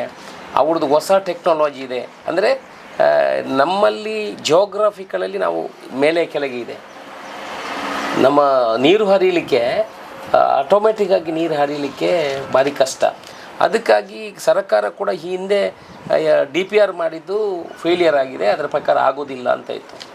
ಸೊ ಈಗ ನಾವು ಮಾಡಿರುವಂಥದ್ದು ಸಕ್ಕಿಂಗ್ ಸಿಸ್ಟಮಲ್ಲಿ ಅದು ಮಾಡಿದರೆ ಏನು, ನೀವು ರೋಡುಗಳನ್ನು ಡೀಪಾಗಿ ಪೈಪ್ಲೈನ್ ಹಾಕುವಂಥ ಅಗತ್ಯ ಇಲ್ಲ, ಗ್ರಾವಿಟಿಯಲ್ಲಿ ನೀರು ಹರಿಯುವ ಅಗತ್ಯಗಳು ಇಲ್ಲ, ಆಟೋಮೆಟಿಕ್ಕಾಗಿ ಸಕ್ ಮಾಡಿ ಹೋಗುವಂಥದ್ದಾಗ್ತದೆ. ಇದರ ಜೊತೆಯಲ್ಲಿ ಮಾಡಿ 3 ರೌಂಡಿನ ಸುತ್ತಿನ ಮೀಟಿಂಗ್ ಆಗಿದೆ ಸರ್ಕಾರದ ಜೊತೆ. ಈಗ ಸರ್ಕಾರ ಒಂದು ಮೊನ್ನೆ ನಮಗೆ ಟಾರ್ಗೆಟನ್ನು ಕೊಟ್ಟಿದೆ, ನಿಮ್ಮ ಹೊಸ ಟೆಕ್ನಾಲಜಿಯಿಂದ ಮತ್ತು ಗ್ರಾವಿಟಿಯಲ್ಲಿ ಹರಿಯುವ ಡ್ರೈನೇಜ್ ಸಿಸ್ಟಮಲ್ಲಿ ಏನು ಬೆನಿಫಿಟ್ ಅಂತ ನಮಗೆ ಮ್ಯಾಚ್ ಮಾಡಿ ಕೊಡಿ ಅಂತ ಹೇಳಿದೆ. ಈಗ ಅವರು ಈ ವಾರದಲ್ಲಿ ಮೀಟಿಂಗ್ ಇದೆ. ಅವರು ನೀವು ಗ್ರಾವಿಟಿಯಲ್ಲಿ ಹರಿಯೋದಕ್ಕೆ 125 ಕೋಟಿ ಬೇಕಾಗ್ತದೆ 3 ಕಿಲೋಮೀಟ್ರಿಗೆ. ಇದು 6 ಕಿಲೋಮೀಟರ್ಗೆ 50 ಕೋಟಿಯಲ್ಲಿ, ಅದು ರಾಜ್ಯದಲ್ಲಿ ಪ್ರಥಮ ಅಂತ ಹೇಳ್ತಾ ಇದ್ದಾರೆ. ಆದರೆ SPT ಯೋಜನೆ ಅದಕ್ಕಿಂತ ಮೊದಲೇ ಬೆದ್ರಾಳದ ನೆಕ್ಕರೆಯಲ್ಲಿ ಆಗುವಂತಿತ್ತು, ಆದರೆ ಈಗ ಆಗಲಿಲ್ಲ. ಅಂದರೆ ಒಂದು ಖಾಸಗಿ ಲಾಬಿ, ನಿಮ್ಮ ಕಾಂಗ್ರೆಸ್ನ ಒಂದಷ್ಟು ನಾಯಕರು ಅವರ ಜೊತೆ ಇದ್ದಾರೆ, ಒಂದು ಲೇಔಟ್ನವರು ಅದನ್ನು ಮಾಡಲಿಕ್ಕೆ ಬಿಡ್ತಾ ಇಲ್ಲ ಅನ್ನುವಂಥ ಒಂದು, ನೀವು ಅದಕ್ಕೆ ಮಣಿದಿದ್ದೀರಿ, ಹೌದಾ? ಈ ಅಶೋಕ್ ರೈ ಯಾರಿಗೂ ಮನೆಯುವ ಪ್ರಶ್ನೆನೇ ಇಲ್ಲ. ಅಭಿವೃದ್ಧಿ ಬಂದಾಗ ಅಶೋಕ್ ರೈ ಯಾರಿಗೂ ಮನೆಯುವ ಪ್ರಶ್ನೆನೇ ಇಲ್ಲ. ಅವರು ನನ್ನ ಆತ್ಮೀಯರಿರ್ಬೋದು, ಅವರು ನನ್ನ ಗೆಳೆಯರಿರ್ಬೋದು. ಆದರೆ ನಾನು ಯಾರು ಟ್ಯಾಕ್ಸ್ ಕಟ್ತಾನೆ, ಯಾರು ಉದ್ಯಮ ಮಾಡ್ತಾನೆ, ಅವರಿಗೆ ಗೌರವ ಕೊಡ್ತಾನೆ. ಆ ಗೌರವವನ್ನು ಅವರು ಸ್ವೀಕಾರ ಮಾಡಬೇಕು. ಅವರು ಯಾವತ್ತು ಗೌರವವನ್ನು ಕೊಟ್ಟದನ್ನು ಅಹಂಕಾರ ಅಂತ ತಿಳ್ಕೊಂಡ್ರೆ ನಾವು ಮನೆಯುವ ಪ್ರಶ್ನೆನೇ ಇಲ್ಲ. ಅಭಿವೃದ್ಧಿ ಬಂದಾಗ ನನ್ನ ಸ್ವಂತಕ್ಕೆ ಬೇಕಾದರೆ ನಾನು ಮನಿತೇನೆ, ಅಭಿವೃದ್ಧಿಗೆ ಅಂದಾಗ ಮನೆಯುವ ಪ್ರಶ್ನೆ ಇಲ್ಲ. ಈಗ ನೀವು ಡ್ರೈನೇಜ್ ಬಗ್ಗೆ ಹೇಳಿದ್ರಿ, ಅಲ್ಲಿ 8 MLD SPT ಇದು ಮಾಡಲಿಕ್ಕೆ, SPT ಅಲ್ಲ, ನಮ್ಮದು ಫಿಲ್ಟ್ರೇಷನ್ ಪ್ಲ್ಯಾಂಟ್ ಮಾಡಲಿಕ್ಕೆ ಮಾಡಿದ್ದಾರೆ. ಅಲ್ಲಿ ಜಾಗ ಎಲ್ಲ ಅಕ್ವೈರ್ ಆಗಿದೆ. ನೀವು ಅವರು ಏನು ಲೇಔಟ್ ಮಾಡಿದ್ದಾರೆ, ಅದಕ್ಕೆ ಏನು ಅವ್ರದ್ದೇನು ಆ ಜಾಗ ಅವರ ಲೇಔಟಿನ ಒಳಗಡೆ ರಸ್ತೆ ಎಲ್ಲ ನಾವು ನಗರಸಭೆಗೆ ತಗೊಂಡಿದ್ದೀವಿ. ಆದರೆ ಆ ರಸ್ತೆಯನ್ನು ಮುಚ್ಚಿದ್ರು, ಆಗಲೂ ನೀವು ಹೇಗೆ ಮುಚ್ಚಿದ್ದಾರೆ? ಅವರಿಗೂ ಕರೆದಕ್ಕೆ ಮಾತಾಡ್ತೀನಿ, ಅವರಿಗೂ ಕರೆದು ಈಗ DC ಆಫೀಸು ಮೊನ್ನೆ DC ಇಂದ ನನಗೆ DC ಅವರು ಫೋನ್ ಮಾಡಿ ಹೇಳಿದ್ದಾರೆ, ನೋಡಿ ಅವರು ಅಶೋಕ್ ರೈ ಅವರೇ ನಾವು ಅದನ್ನು ತೆರವುಗೊಳಿಸ್ತೀವಿ ಅಂತ ಹೇಳಿದೆ. ನಾನು ಹೇಳಿದೆ DC ಅವರೇ, DC ಅಲ್ಲ ನಮ್ಮ ಇವರು ನಗರಸಭೆ ಅಲ್ಲ, ನಮ್ಮ ಮಂಗಳೂರಿಂದ ಇಂಪ್ಲಿಮೆಂಟೇಷನ್ ಅಥಾರಿಟಿಯಿಂದ ನಮ್ಮ ADC ಆಗಿದ್ದರು. ಅವ್ರು ಹೇಳಿ ನಾವು ತೆರವುಗೊಳಿಸ್ತೀವಿ. ಅದಕ್ಕೆ ನಾನು ಹೇಳಿದ್ರೆ ಅವರನ್ನು ಕರೆದು ಒಂದು ಮಾತುಕತೆ ಮಾಡುವ, ಅವರಿಗೂ ಹೇಳುವ, ಅವರು ಇನ್ವೆಸ್ಟ್ ಮಾಡಿದ್ದಾರೆ, ಅವರಿಗೂ ತೊಂದರೆ ಆಗಬಾರ್ದು, ಅವರಿಗೂ ತೊಂದರೆ ಆಗದ ರೀತಿಯಲ್ಲಿ ಹೇಗೆ ವಯಾ ಮೀಡಿಯಾ ಅಲ್ಲಿ ಯಾರು ಆ ಲೇಔಟಿನವ್ರಿಗೆ ಏನು ವಾಸನೆ ಬರೋದಿಲ್ಲ, ಜನಗಳ ಕಲ್ಪನೆ ಅಷ್ಟೇ. ಅದು ಆಗಬಾರ್ದು ಅಂತೇಳಿ ಅದಕ್ಕೊಂದು ಧಾರ್ಮಿಕ ಸ್ಪರ್ಶ ಕೊಡುವ ಕೆಲಸವನ್ನು ಮಾಡಿದ್ರು. ಈ ಸರ್ಕಾರ ಅಂತ ಬರುವಾಗ ಧಾರ್ಮಿಕ ಚಿಂತನೆಗಳು ಅಲ್ಲಿ ಬರೋದು ಕಡಿಮೆ. ಧಾರ್ಮಿಕ ಅಂತ ಹೇಳಿದ್ರೆ ಧಾರ್ಮಿಕಕ್ಕೆ ಯಾವುದೇ ಅಲ್ಲಿ ಈಗ ಅವರು ಏನಾದರೂ ಒಂದು ಅದನ್ನು ಮಾಡಿ ಅಲ್ಲಿ ಧಾರ್ಮಿಕ ಚಿಂತನೆಯನ್ನು ತರುವಂಥದ್ದು ಅಂಥದ್ದಕ್ಕೆ ನಾವು ಅದನ್ನು ಬಿಟ್ಟು ಬೇರೆ ಜಾಗದಲ್ಲಿ ಅದನ್ನು ಮಾಡುವಂಥ ಕೆಲಸವನ್ನು ಮಾಡ್ತಾರೆ. ಈ ಧಾರ್ಮಿಕದ ಬಗ್ಗೆ ಆದೇಶರು ರಾಜಾದೇಶ ಅಂತ ಇದೆ. ಈ ದೇವಸ್ಥಾನವನ್ನು ತೆರವುಗೊಳಿಸಿಕೆ 2 ಆದೇಶಗಳು. ಯಾವುದೇ ಈಗ ದೇವಸ್ಥಾನವನ್ನು ತೆರವುಗೊಳಿಸಬೇಕು ಅಂತ ನೀವು ತಿಳ್ಕೊಳ್ಳಿ. ಒಂದು ಪ್ರಾಕೃತಿಕ ವಿಕೋಪದಿಂದ ದೇವಸ್ಥಾನ ಹೋದರೆ ಶಿಫ್ಟ್ ಮಾಡ್ಬೋದು, ನೀವು ಎಲ್ಲಿ ಬೇಕಿದ್ರು ಶಿಫ್ಟ್ ಮಾಡ್ಬೋದು, ಅದಕ್ಕೆ ದೇವರ ಅನುಗ್ರಹ ಇದೆ. ಇನ್ನೊಂದು ರಾಜಾದೇಶ ಅಂತ ಹೇಳ್ತಾರೆ. ಈ ಸರ್ಕಾರ ರಾಜಾದೇಶ ನಾನಲ್ಲ, ಸರ್ಕಾರ ಆದೇಶ ಮಾಡಿದರೆ ಯಾವುದನ್ನು ಶಿಫ್ಟ್ ಮಾಡ್ಬೋದು ಅಂತ ದೇವರು ಅದಕ್ಕೆ ಒಪ್ಪಿಗೆ ಇದೆ ಅಂತ ಲೆಕ್ಕ. ಹಾಗೆ ಇದು ಜನರಿಗೆ ಬೇಕಾಗುವಂಥ ಪುತ್ತೂರಿನ ಅಭಿವೃದ್ಧಿಗೆ ಬೇಕಾಗುವಂಥ ಅಂಥ ವಿಚಾರಗಳು ಬಂದರೆ ಅದು ಆದೇಶದ ಮುಖಾಂತರ ತೆರವುಗೊಳಿಸುವಂಥ ಕೆಲಸವನ್ನು ಮಾಡ್ತೀವಿ. ಅದರಲ್ಲಿ ಏನು ನಾವು ಹಿಂದೆ ಮುಂದೆ ನೋಡೋದಿಲ್ಲ. ಈ ಡ್ರೈನೇಜ್ ಸಿಸ್ಟಮನ್ನು ಮಾಡಿಯೇ ಮಾಡ್ತೀವಿ. ಈಗ ಟೆಂಡರ್ ಎಲ್ಲ ಆಗಿ ರೆಡಿ ಇದೆ. ಅವರನ್ನು ಆ ಏನು ಲೇಔಟಿನವರನ್ನು ಅಲ್ಲಿ ಯಾರು ಜಾಗ ತೆಗೊಂಡಿದ್ದಾರೆ ಮತ್ತು ಅದರ ಓನರ್ ಯಾರಿದ್ದಾರೆ ಅವರನ್ನು ಕೂಡ ಕನ್ವಿನ್ಸ್ ಮಾಡಿ ಅವರಿಗೆ ತೊಂದರೆ ಆಗದಲ್ಲಿ ಅಲ್ಲಿ ಯಾವುದೇ ಸ್ಮೆಲ್ ಬರುವಂಥ ವ್ಯವಸ್ಥೆಗಳಿಲ್ಲ, ಅಲ್ಲಿ ಮಾಡುವಂಥ ಕೆಲಸವನ್ನು ಪುತ್ತೂರು ಮಹಾಲಿಂಗೇಶ್ವರ ದೇವಸ್ಥಾನದ ಪಕ್ಕದ ಮನೆಗಳನ್ನು ತೆರವುಗೊಳಿಸುವಾಗ ನೀವು ತುಂಬ ವೇಗವಾಗಿ ಮಾಡ್ತಾ ಇದ್ದೀರಿ. ಇವರು ಬಲಾಢ್ಯರಿದ್ದಾರೆ, ರಾಜಕೀಯ ಪ್ರಭಾವ ಇದೆ, ಆ ಕಾರಣಕ್ಕಾಗಿ ನೀವು ಸ್ವಲ್ಪ ಹಿಂದೆ ಮುಂದೆ ನೋಡ್ತಾ ಇದ್ದೀರಿ ಅನ್ನುವಂಥದ್ದು ಸಾರ್ವಜನಿಕ ವಲಯದಲ್ಲಿರುವಂಥ. ಅದು ಟೆಂಡರ್ ಆಗಿ ಈಗ ಹಂತಕ್ಕೆ 4 ಕೋಟಿ ರೂಪಾಯಲ್ಲಿ ಬಂದಿದೆ. ಅವರು ಕೂಡ ನನ್ನ ಹತ್ರ ಏನು ಅಂಥದ್ದು ಏನು ಅವರು ಯಾರು ಅದಕ್ಕೆ ಅಂಥದ್ದಲ್ಲಿ ನಮ್ಮವರು ಕೂಡ ಅಂಥದ್ರಲ್ಲಿ ಯಾರು ನನಗೆ ರಾಜಕೀಯ ಒತ್ತಡ ತರಲಿಕ್ಕೆ ಬರೋದಿಲ್ಲ. ಅವ್ರಿಗೆಲ್ರಿಗೂ ಗೊತ್ತಿದ್ದು ಅಶೋಕ್ ರೈ ಅದಕ್ಕೆ ಯಾವುದಕ್ಕೂ ಮಣಿಯುವಂಥ ಪ್ರಶ್ನೆಗಳಿಲ್ಲ. ಅಭಿವೃದ್ಧಿ ಬಂದಾಗ ಅವರನ್ನು ಕೂಡ ಕಾನ್ಫಿಡೆನ್ಸ್ ತೆಕ್ಕೊಂಡು ಅದನ್ನು ಮಾಡಲಿಕ್ಕೆ ನೋಡ್ತೀನಿ. ಇಲ್ಲ ಅವರು ಆಗೋದೇ ಇಲ್ಲ ಅಂತಾದರೆ ನಾವು ಸರ್ಕಾರಿ ಕಾನೂನನ್ನು ಬಳಸಿ ಅದನ್ನು ಮಾಡುವಂಥ ಕೆಲಸವನ್ನು ಮಾಡಿ ಬಲವಂತವಾಗಿ ಆದರೂ ಮಾಡ್ತೀರಿ. ಬಲವಂತ ಅಂತಲ್ಲ, ಕಾನೂನು ಪ್ರಕಾರ ಯಾವ ರೀತಿ ಮಾಡಬೇಕು ಆ ರೀತಿ law will take is own course. ಅಂದ್ರೆ ರಸ್ತೆಗೆ ಅದು ಹ್ಯಾಂಡ್ ಓವರ್ ಮಾಡಿದ್ದಾರೆ. ಹ್ಯಾಂಡ್ ಓವರ್ ನಗರಸಭೆ ರಸ್ತೆ ಅದರ ಪಕ್ಕದ ಒಂದಷ್ಟು ಜಾಗವನ್ನು ಹ್ಯಾಂಡ್ ಓವರ್ ಮಾಡಿಲ್ಲ. ಹಾಗಾಗಿ ಅದರ ಪಕ್ಕ ಒಂದು ಕಡೆ ಎದುರುಗಡೆ ಜಾಗವನ್ನು ಹ್ಯಾಂಡ್ ಓವರ್ ಮಾಡಿಲ್ಲ ಅಂತ ಇಟ್ಕೊಳ್ಬೋದು. ಆ ರಸ್ತೆಗೆ 12 ಕಡೆ ಓಪನಿಂಗ್ ಇದೆಲ್ಲ, ಕಾಂಪೌಂಡ್ ವಾಲ್ ಹೊಡೆದ್ರೆ ಆಯ್ತಲ್ಲ, ಏನು ಹೇಳ್ತೀರಿ? ಅದಕ್ಕೆ 11 ಕಡೆ ರಸ್ತೆಗಳು ಹೋಗ್ತದಲ್ಲ, 11 ಕಡೆಯಲ್ಲಿ ಕಾಂಪೌಂಡ್ ಹೊಡಿದ್ರೆ ನಮ್ಮ ಇದೇ ರಸ್ತೆ ಸಿಗುವುದಲ್ಲ, ಹೊಡಿಬೋದಲ್ಲ. ನಾನು ನೋಡಿ 32 ವರ್ಷ ಇದರಲ್ಲೆಲ್ಲ ಪಳಗಿ ಬಂದವನು, ನನಗೆ ಪಾಠ ಕಲಿಸಲಿಕ್ಕೆ ಸುಲಭ ಇಲ್ಲ, ಏನು ಕಷ್ಟ. ಅದಕ್ಕೆ ನಾನು ಹ್ಯಾಂಡ್ ಓವರ್ ತಗೊಂಡದ್ದು. ಅವರಿಗೆ ತೊಂದರೆ ಮಾಡಲಿಕ್ಕೆ ಬಂದಿಲ್ಲ. ಉದ್ಯಮಿಗಳಿಗೆ ನಾವು ಯಾವತ್ತೂ ತೊಂದರೆ ಮಾಡಲ್ಲ. ಅವರು ಟ್ಯಾಕ್ಸ್ ಕಟ್ಟುವವರು ಉದ್ಯಮ ಮತ್ತು ಅಲ್ಲಿ ಯಾರು ಜಾಗ ತಗೊಂಡು ಅವರಿಗೂ ತೊಂದರೆ ಆಗುತ್ತಾರೆ, ಯಾರಿಗೂ ತೊಂದರೆ ಆಗುತ್ತಾರೆ ನಾವು ಮಾಡ್ತೀವಿ. ಅದಕ್ಕೆ ಅವರು ಎಗನೆಸ್ಟ್ ಮಾಡಬಾರ್ದು ಅಷ್ಟೇ. ಪುತ್ತೂರಿನ ಅಭಿವೃದ್ಧಿಗೆ ಅವರ ಡ್ರೈನೇಜ್ ವೇಸ್ಟ್ ಎಲ್ಲಿ ತೊಗೊಂಡು ಹೋಗ್ತಾರೆ? ಅವರ ಫ್ಲ್ಯಾಟ್ ಕಟ್ತಾರೆ, ಅವರ ವೇಸ್ಟನ್ನು ಎಲ್ಲಿ ತೊಗೊಂಡು ಹೋಗ್ತಾರೆ? ಡ್ರೈನೇಜ್ ಬೇಡವಾ? ನಮಗೆ ಡ್ರೈನೇಜ್ ಬೇಡ, ಇದೆಲ್ಲ ಬೇಕು ಅಂತ ಹೇಳಿದರೆ no it's not possible. Ashok ರೈಗಳು ಮಹಿಳಾ ಅಧಿಕಾರಿಗಳ ವಿರೋಧಿಯ, ಪದೇ ಮಹಿಳಾ ಅಧಿಕಾರಿಗಳ ವಿರುದ್ಧ ಅಗ್ರೆಸಿವ್ ಆಗಿ ಮಾತಾಡ್ತಾರೆ, ಅವರ ಮೇಲೆ ದಾಳಿ ಅಂದರೆ ಶಬ್ದಗಳಲ್ಲಿ ಮಾಡ್ತಾರೆ ಅನ್ನುವಂಥದ್ದೊಂದು ಆರೋಪ ಇದೆ. ನೋಡಿ, ನಾನು ಮಹಿಳಾ ಅಧಿಕಾರಿಗಳ ವಿರೋಧಿಗಳಂತಲ್ಲ. ಯಾರು ಸರಿಯಾಗಿ ಕೆಲಸ ಮಾಡಲ್ಲ ಅವರ ವಿರೋಧಿ. ಕೇವಲ ಮಹಿಳಾ ಅಧಿಕಾರಿಗಳು ಮಾತ್ರ ಟಾರ್ಗೆಟ್ ಆಗ್ತಾ ಇದ್ದಾರೆ ಅಂತ ಅಲ್ಲ, ಬಾಕಿ ಅವ್ರದ್ದು ನೀವು ನೋಡಿಲ್ಲ. ನಮಗೆ ಯಾರು ಕೆಲಸ ಮಾಡಿಲ್ಲ ಅವರ ಹತ್ರ ಮೇಲೆ ಕೆಲಸ ಮಾಡಲಿಕ್ಕೆ ನನಗೇನು ದುಡ್ಡು ಕಲೆಕ್ಷನ್ ಮಾಡಿ ಕೊಡಿ, ಇನ್ನೊಂದು ಮಾಡಿ ಅಂತ ನಾನು ಕೇಳೋದಿಲ್ಲ. ಯಾರು ಕೆಲಸ ಮಾಡೋದಿಲ್ಲ ಅವರ ವಿರೋಧ ಮಾಡೋದಲ್ಲ. ಅವರಿಗೆ ಹೇಗೆ ಕ್ಲಾಸ್ ತಗೊಳ್ಬೇಕಾ ಕ್ಲಾಸ್ ತಗೊಳ್ತೀನಿ. ನನ್ನ ಕೆಲಸ ಅದಕ್ಕಲ್ಲ ನಾನು ಜನ ಕಳಿಸಿದ್ದು, ನನ್ನ ಕೆಲಸ ಅಲ್ಲ ಮಾಡಿದ್ದು. ನನ್ನ ಕೆಲಸ ಮಾಡೋದಕ್ಕೆ ನಾನು ಬೈಯೋದಲ್ಲ, ಜನರ ಕೆಲಸ ಮಾಡೋದಕ್ಕೆ ಬೈಬೇಕು, ಅವ್ರನ್ನ ಜೋರಬೇಕು, ತಿದ್ದು ಮಾಡಬೇಕು, ತಿದ್ದುಪಡಿಸ್ಬೇಕು, ಅವರನ್ನು ತಿದ್ದಬೇಕು ಅಂತ ಜನ ನಮಗೆ ಓಟ್ ಕೊಟ್ಟಿರುವಂಥದ್ದು. ನಿಮ್ಮ ಕೆಲಸ ತಾಲೂಕು ಆಫೀಸಲ್ಲಿ ಯಾರು ಮಾಡೋಲ್ಲ, ಯಾರು ಕೇಳುವವರು? ನಿಮ್ಮನ್ನು ಕೇಳುವುದೇ ಇಲ್ಲ. ಯಾರು ಕೇಳಬೇಕು? ನೀವು ಒಂದು ಕಡೆ ಕಚೇರಿಗೆ ಹೋಗುವಾಗ ನಿಮ್ಮನ್ನು ಕೇರ್ಲೆಸ್ ಮಾಡ್ತಾರೆ. ಒಂದು ಖಾತೆ ಕೊಡಲಿಕ್ಕೆ 3 ದಿವಸ ಕುಣಿಸ್ತಾರೆ, 6 ದಿವಸ ಕುಣಿಸ್ತಾರೆ. ನಾವು ಕೇಳಬೇಕು ತಾನೆ, ಅದಕ್ಕೆ ನೀವು ನಮ್ಮನ್ನು ಕಳಿಸಿ ತಾನೆ. ಅದಕ್ಕೆ ನಿಮಗೆ ಶಾಸಕರಾಗಿ ಅಧಿಕಾರ ಕೊಟ್ಟೆ ತಾನೆ. ಅದಕ್ಕೆ ಮಹಿಳೆ ಅಂತಲ್ಲ, ಯಾರು ಆ ಜಾಗದಲ್ಲಿ ಸೀಟಲ್ಲಿ ಕೂಡ್ತಾರೆ ಅವ್ರಿಗೆ ಎಲ್ಲಿ ಜೋರು ಮಾಡಬೇಕು ಅಲ್ಲಿ ಜೋರು ಮಾಡ್ತೇವೆ. ಆದರೆ ಕಾನೂನು ತಪ್ಪಿಯಲ್ಲಿ ಜೋರು ಮಾಡಲಿಲ್ಲ.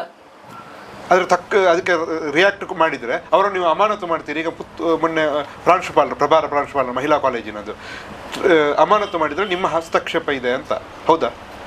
ನೋಡಿ, ಒಬ್ಬೊಬ್ಬರಿಗೆ ಒಂದು ಮಿತಿ ಅಂತ ಇದೆ. ನಾನು ಶಾಸಕನಾಗಿದೆ, ನನಗೊಂದು ಇತಿಮಿತಿ ಅಂತ ಇದೆ. ನಾನು ಜಾಸ್ತಿ ಹಾರಾಡಿ ನನ್ನ ಲಿಮಿಟನ್ನು ಮಿಟ್ಟು ಮಾಡಿದರೆ ನನ್ನನ್ನು ಪಕ್ಷದಿಂದ ಹೊರಗೆ ಹಾಕೋದಿಲ್ವಾ? ನನಗೆ ನನ್ನ ಮೇಲೆ ಕಾನೂನು ಕ್ರಮ ತಗೊಳ್ಳು. ನಾನು ಶಾಸಕ ಅಂತ ಹೇಳ್ಬಿಟ್ಟು ಎಲ್ಲ ಮಾಡಲು ಅದು ಮಾಡ್ತೀನಿ ಇದು ಮಾಡ್ತೀನಿ ಅಂತ ಹೋಗ್ಲಿಕ್ಕೆ ಸಾಧ್ಯ ಇದೆ? ಇಲ್ಲಲ್ಲ, ಅದಕ್ಕೊಂದು ಲಿಮಿಟೇಷನ್ಸ್ ಇದೆ. ಹಾಗೆ ಆ ಪ್ರಾಂಶುಪಾಲರಿಗೂ ಅವರ ಲಿಮಿಟೇಷನ್ ಇದೆ, ಅವರು ಎಷ್ಟು ಮಾತಾಡಬೇಕು. ನಾನೇನು ನನ್ನ ಸ್ವಂತಕ್ಕೆ ಮಾಡಿದ್ನ ಸ್ವಾಮಿ, ನಾನೇನಾದರೂ ಅವ್ರಿಗೆ ಪರ್ಪಸ್ಲಿ ಉಪದ್ರ ಮಾಡಬೇಕಂತ ಹೇಳಿದರೆ ನಾನು ಆಯಿತು ಉಪದ್ರ ಮಾಡಿದ್ದೀನಿ ಅಂತ ಹೇಳ್ಬೋದು. ಆ ಮಕ್ಕಳ ಬಗ್ಗೆ ನಮಗೆ ಕಾಳಜಿ ಇಲ್ವಾ? 11 ವರ್ಷದಿಂದ ಆ ಜೈಲಿನಲ್ಲಿ ಆ ತಾಲೂಕು ಆಫೀಸಿನಲ್ಲಿ ಪಾಠ ಕೇಳ್ತಾ ಇದ್ದಾರೆ. ಯಾರು ಜೀವ ಇರಲಿಲ್ಲ, ಯಾರು ಇಲ್ಲಿ MLAಗಳು ಇರಲಿಲ್ವಾ? ನಾನು ಬಂದ ನಂತರ ಅದಕ್ಕೆ 6-7 ಕೋಟಿ ರೂಪಾಯಿ ಅನುದಾನ ಉಂಟು. ಆ ಜಾಗದ ಇಶ್ಯೂ ಇತ್ತು, ರೋಡ್ ಬಿಡ್ತಾ ಇರಲಿಲ್ಲ. ಅವ್ರ ಹತ್ರ ಎಲ್ಲ ಚರ್ಚೆ ಮಾಡಿ ಗಲಾಟೆ ಮಾಡಿ ಅವರಿಗೆ ಬಿಲ್ಡಿಂಗ್ ಆಗಿ ನೆಕ್ಸ್ಟ್ ಮಂತ್ 31ಕ್ಕೆ ಉದ್ಘಾಟನೆ. ಇವರು ಧೂಳು ಬಂದಿದೆ ಅಂತೇಳಿ 20 ದಿವಸ ರಜದಲ್ಲಿತ್ತು ಆ ಶಾಲೆ. ಆಗ ಅಲ್ಲಿ ಒಂದು 30-32 ಜನ ಡಯಾಲಿಸಿಸ್ಗಾಗಿ ಪರದಾಡ್ತಾ ಇದ್ದಾರೆ. ನಮ್ಮ ಪುತ್ತೂರಿನಲ್ಲಿ ನಿಮಗೆ ಹೇಳ್ತೀನಿ, 24 ಗಂಟೆ ಡಯಾಲಿಸಿಸ್ ಆಗೋದು, 3 ಗಂಟೆ ರಾತ್ರಿಗೆ 4 ಬಂದು ಹೋಗಿ ನೋಡಿ ಒಮ್ಮೆ. ನಾನು ಸಾರ್ವಜನಿಕರು ನಿಮ್ಮ ಮುಖಾಂತರ ವಿನಂತಿ ಮಾಡಿಕೊಳ್ಳೋದು, ನೀವು ಒಮ್ಮೆ ಆ ಡಯಾಲಿಸಿಸ್ ಕೇಂದ್ರಕ್ಕೆ ಹೋಗಿ ನೋಡಿ. 3 ಗಂಟೆಗೆ 4 ಗಂಟೆಗೆ ಬಂದು ಆ ಚಳಿಯಲ್ಲಿ ಬಂದು ನಿಂತುಕೊಂಡು ಆ ಜೀವ ಬದುಕಬೇಕು ಅಂತ ಡಯಾಲಿಸಿಸ್ ಮಾಡ್ತಾರಲ್ಲ, ಅವರಿಗೆ 1,400 ರೂಪಾಯಿ ಕೊಟ್ಟು ಡಯಾಲಿಸಿಸ್ ಮಾಡಲಿಕ್ಕೆ ಶಕ್ತಿ ಇಲ್ಲ. ಅದಕ್ಕಾಗಿ ನಾವು ಒಂದು 6 ಮಿಷನ್ ತರಬೇಕು ಅಂತ ಸರ್ಕಾರದ ಹತ್ರ ಗಲಾಟೆ ಮಾಡಿ ತಂದು ಇಲ್ಲಿ ಅವರು ರಜೆ ಇರುವ ಟೈಮಲ್ಲಿ ನಾನು ಮಾಡಲಿಕ್ಕೆ ಹೋಗಿದ್ದು. ಅದು ನನಗೆ ಗೊತ್ತಿಲ್ಲ ಅಲ್ಲಿ ಧೂಳಿದೆ ಅಂತ. ನನಗೆ ಒಂದು ಮಾತು ಹೇಳಿದ್ರೆ ಫೋನ್ ಮಾಡಿ, ಸರ್ ಈಗ ಧೂಳಿದೆ, ಮಕ್ಕಳಿಗೆ ಪಾಠ ಕೇಳಲಿಕ್ಕೆ ನಾನು 4 ಜನ ಕಳಿಸ್ಕೊಟ್ಟು ಮಾಡ್ತಾ ಇರಲಿಲ್ವಾ? ಆದರೆ ನೀವೇ CDC ಅಧ್ಯಕ್ಷರಲ್ವಾ, ನಿಮಗೆ ಅದು ಗೊತ್ತಾಗಲಿಲ್ಲ? ನನಗೆ ಹೇಳಬೇಕು. ನಾನೇನು CBC ಅಧ್ಯಕ್ಷ ದಿವಸವಾಗಿ ಕಾಲೇಜಲ್ಲಿ ಕೂತ್ಕೊಳ್ಳಿಕ್ಕೆ ಆಗ್ತದಾ? ನನಗೆ ಅವ್ರು ರಿಪೋರ್ಟ್ ಮಾಡಬೇಕು. ಏನು ತೊಂದರೆಗಳಿದೆ, ಏನು ಕೆಲಸಗಳಿದೆ, ಏನಾದ್ರು ತೊಂದರೆಗಳಿದೆ ನಮಗೆ ರಿಪೋರ್ಟ್ ಮಾಡಬೇಕು ಪ್ರಿನ್ಸಿಪಾಲ್ರೇ. ಮಕ್ಕಳನ್ನು ಅವರು ಯಾರು ಮಕ್ಕಳಿಗೆ ಬುದ್ಧಿ ಹೇಳಬೇಕಾ, ಯಾರು ಕೆಲಸ ಮಾಡಬೇಕಾ, ಅವರೇ ಎಲ್ಲ ಫ್ಯಾಕಲ್ಟೀಸ್ ತಗೊಂಡು ಹೋಗಿ ರೋಡಲ್ಲಿ ಕೂಡಿಸಿದ್ರೆ ಆಯಿತು.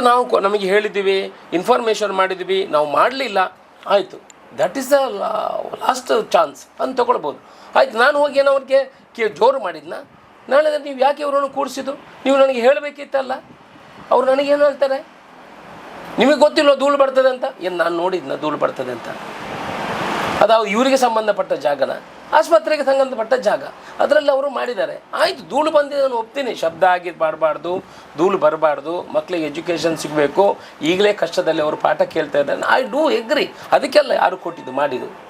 ಆದರೆ ಇವರು ಹೇಳುವಾಗ ಸರ್ ಒಂದು ಮಾತನ್ನು ತಿಳಿಸಿ ಹೀಗೆ ಆಗಿದೆ, ಆನಂತರ ಮಕ್ಕಳಿಗೆ ಹೇಳ್ಬೋದಿತ್ತು. ಇದು ಸೀದಾ ಬಂದು ನಾನು ಮಕ್ಕಳನ್ನು ಹೊರಗೆ ಕೂಡಿಸಿದ ಕೂಡಲೇ ಪಾಠ ಕಳಿಸ್ತದೆ ಅಂತ ಹೇಳಿದರೆ, she has crossed our limit. She has to face the consequences. ಸರ್ಕಾರ ಅದನ್ನು ವಿಚಾರಣೆ ಮಾಡಿದೆ, ಸೂಕ್ತ ವಿಚಾರಣೆಯನ್ನು ಮಾಡಿ ಅವರಿಗೆ ಸಸ್ಪೆನ್ಷನ್ ಅಂತ ಮಾಡಿದೆ. ನಾನು ಅವರನ್ನು ಸಸ್ಪೆನ್ಷನ್ ಮಾಡಬೇಕು, ಅದು ಮಾಡಬೇಕು, ಇದು ಮಾಡಬೇಕಂತ ನಾನು ಹೋಗಿದೆ.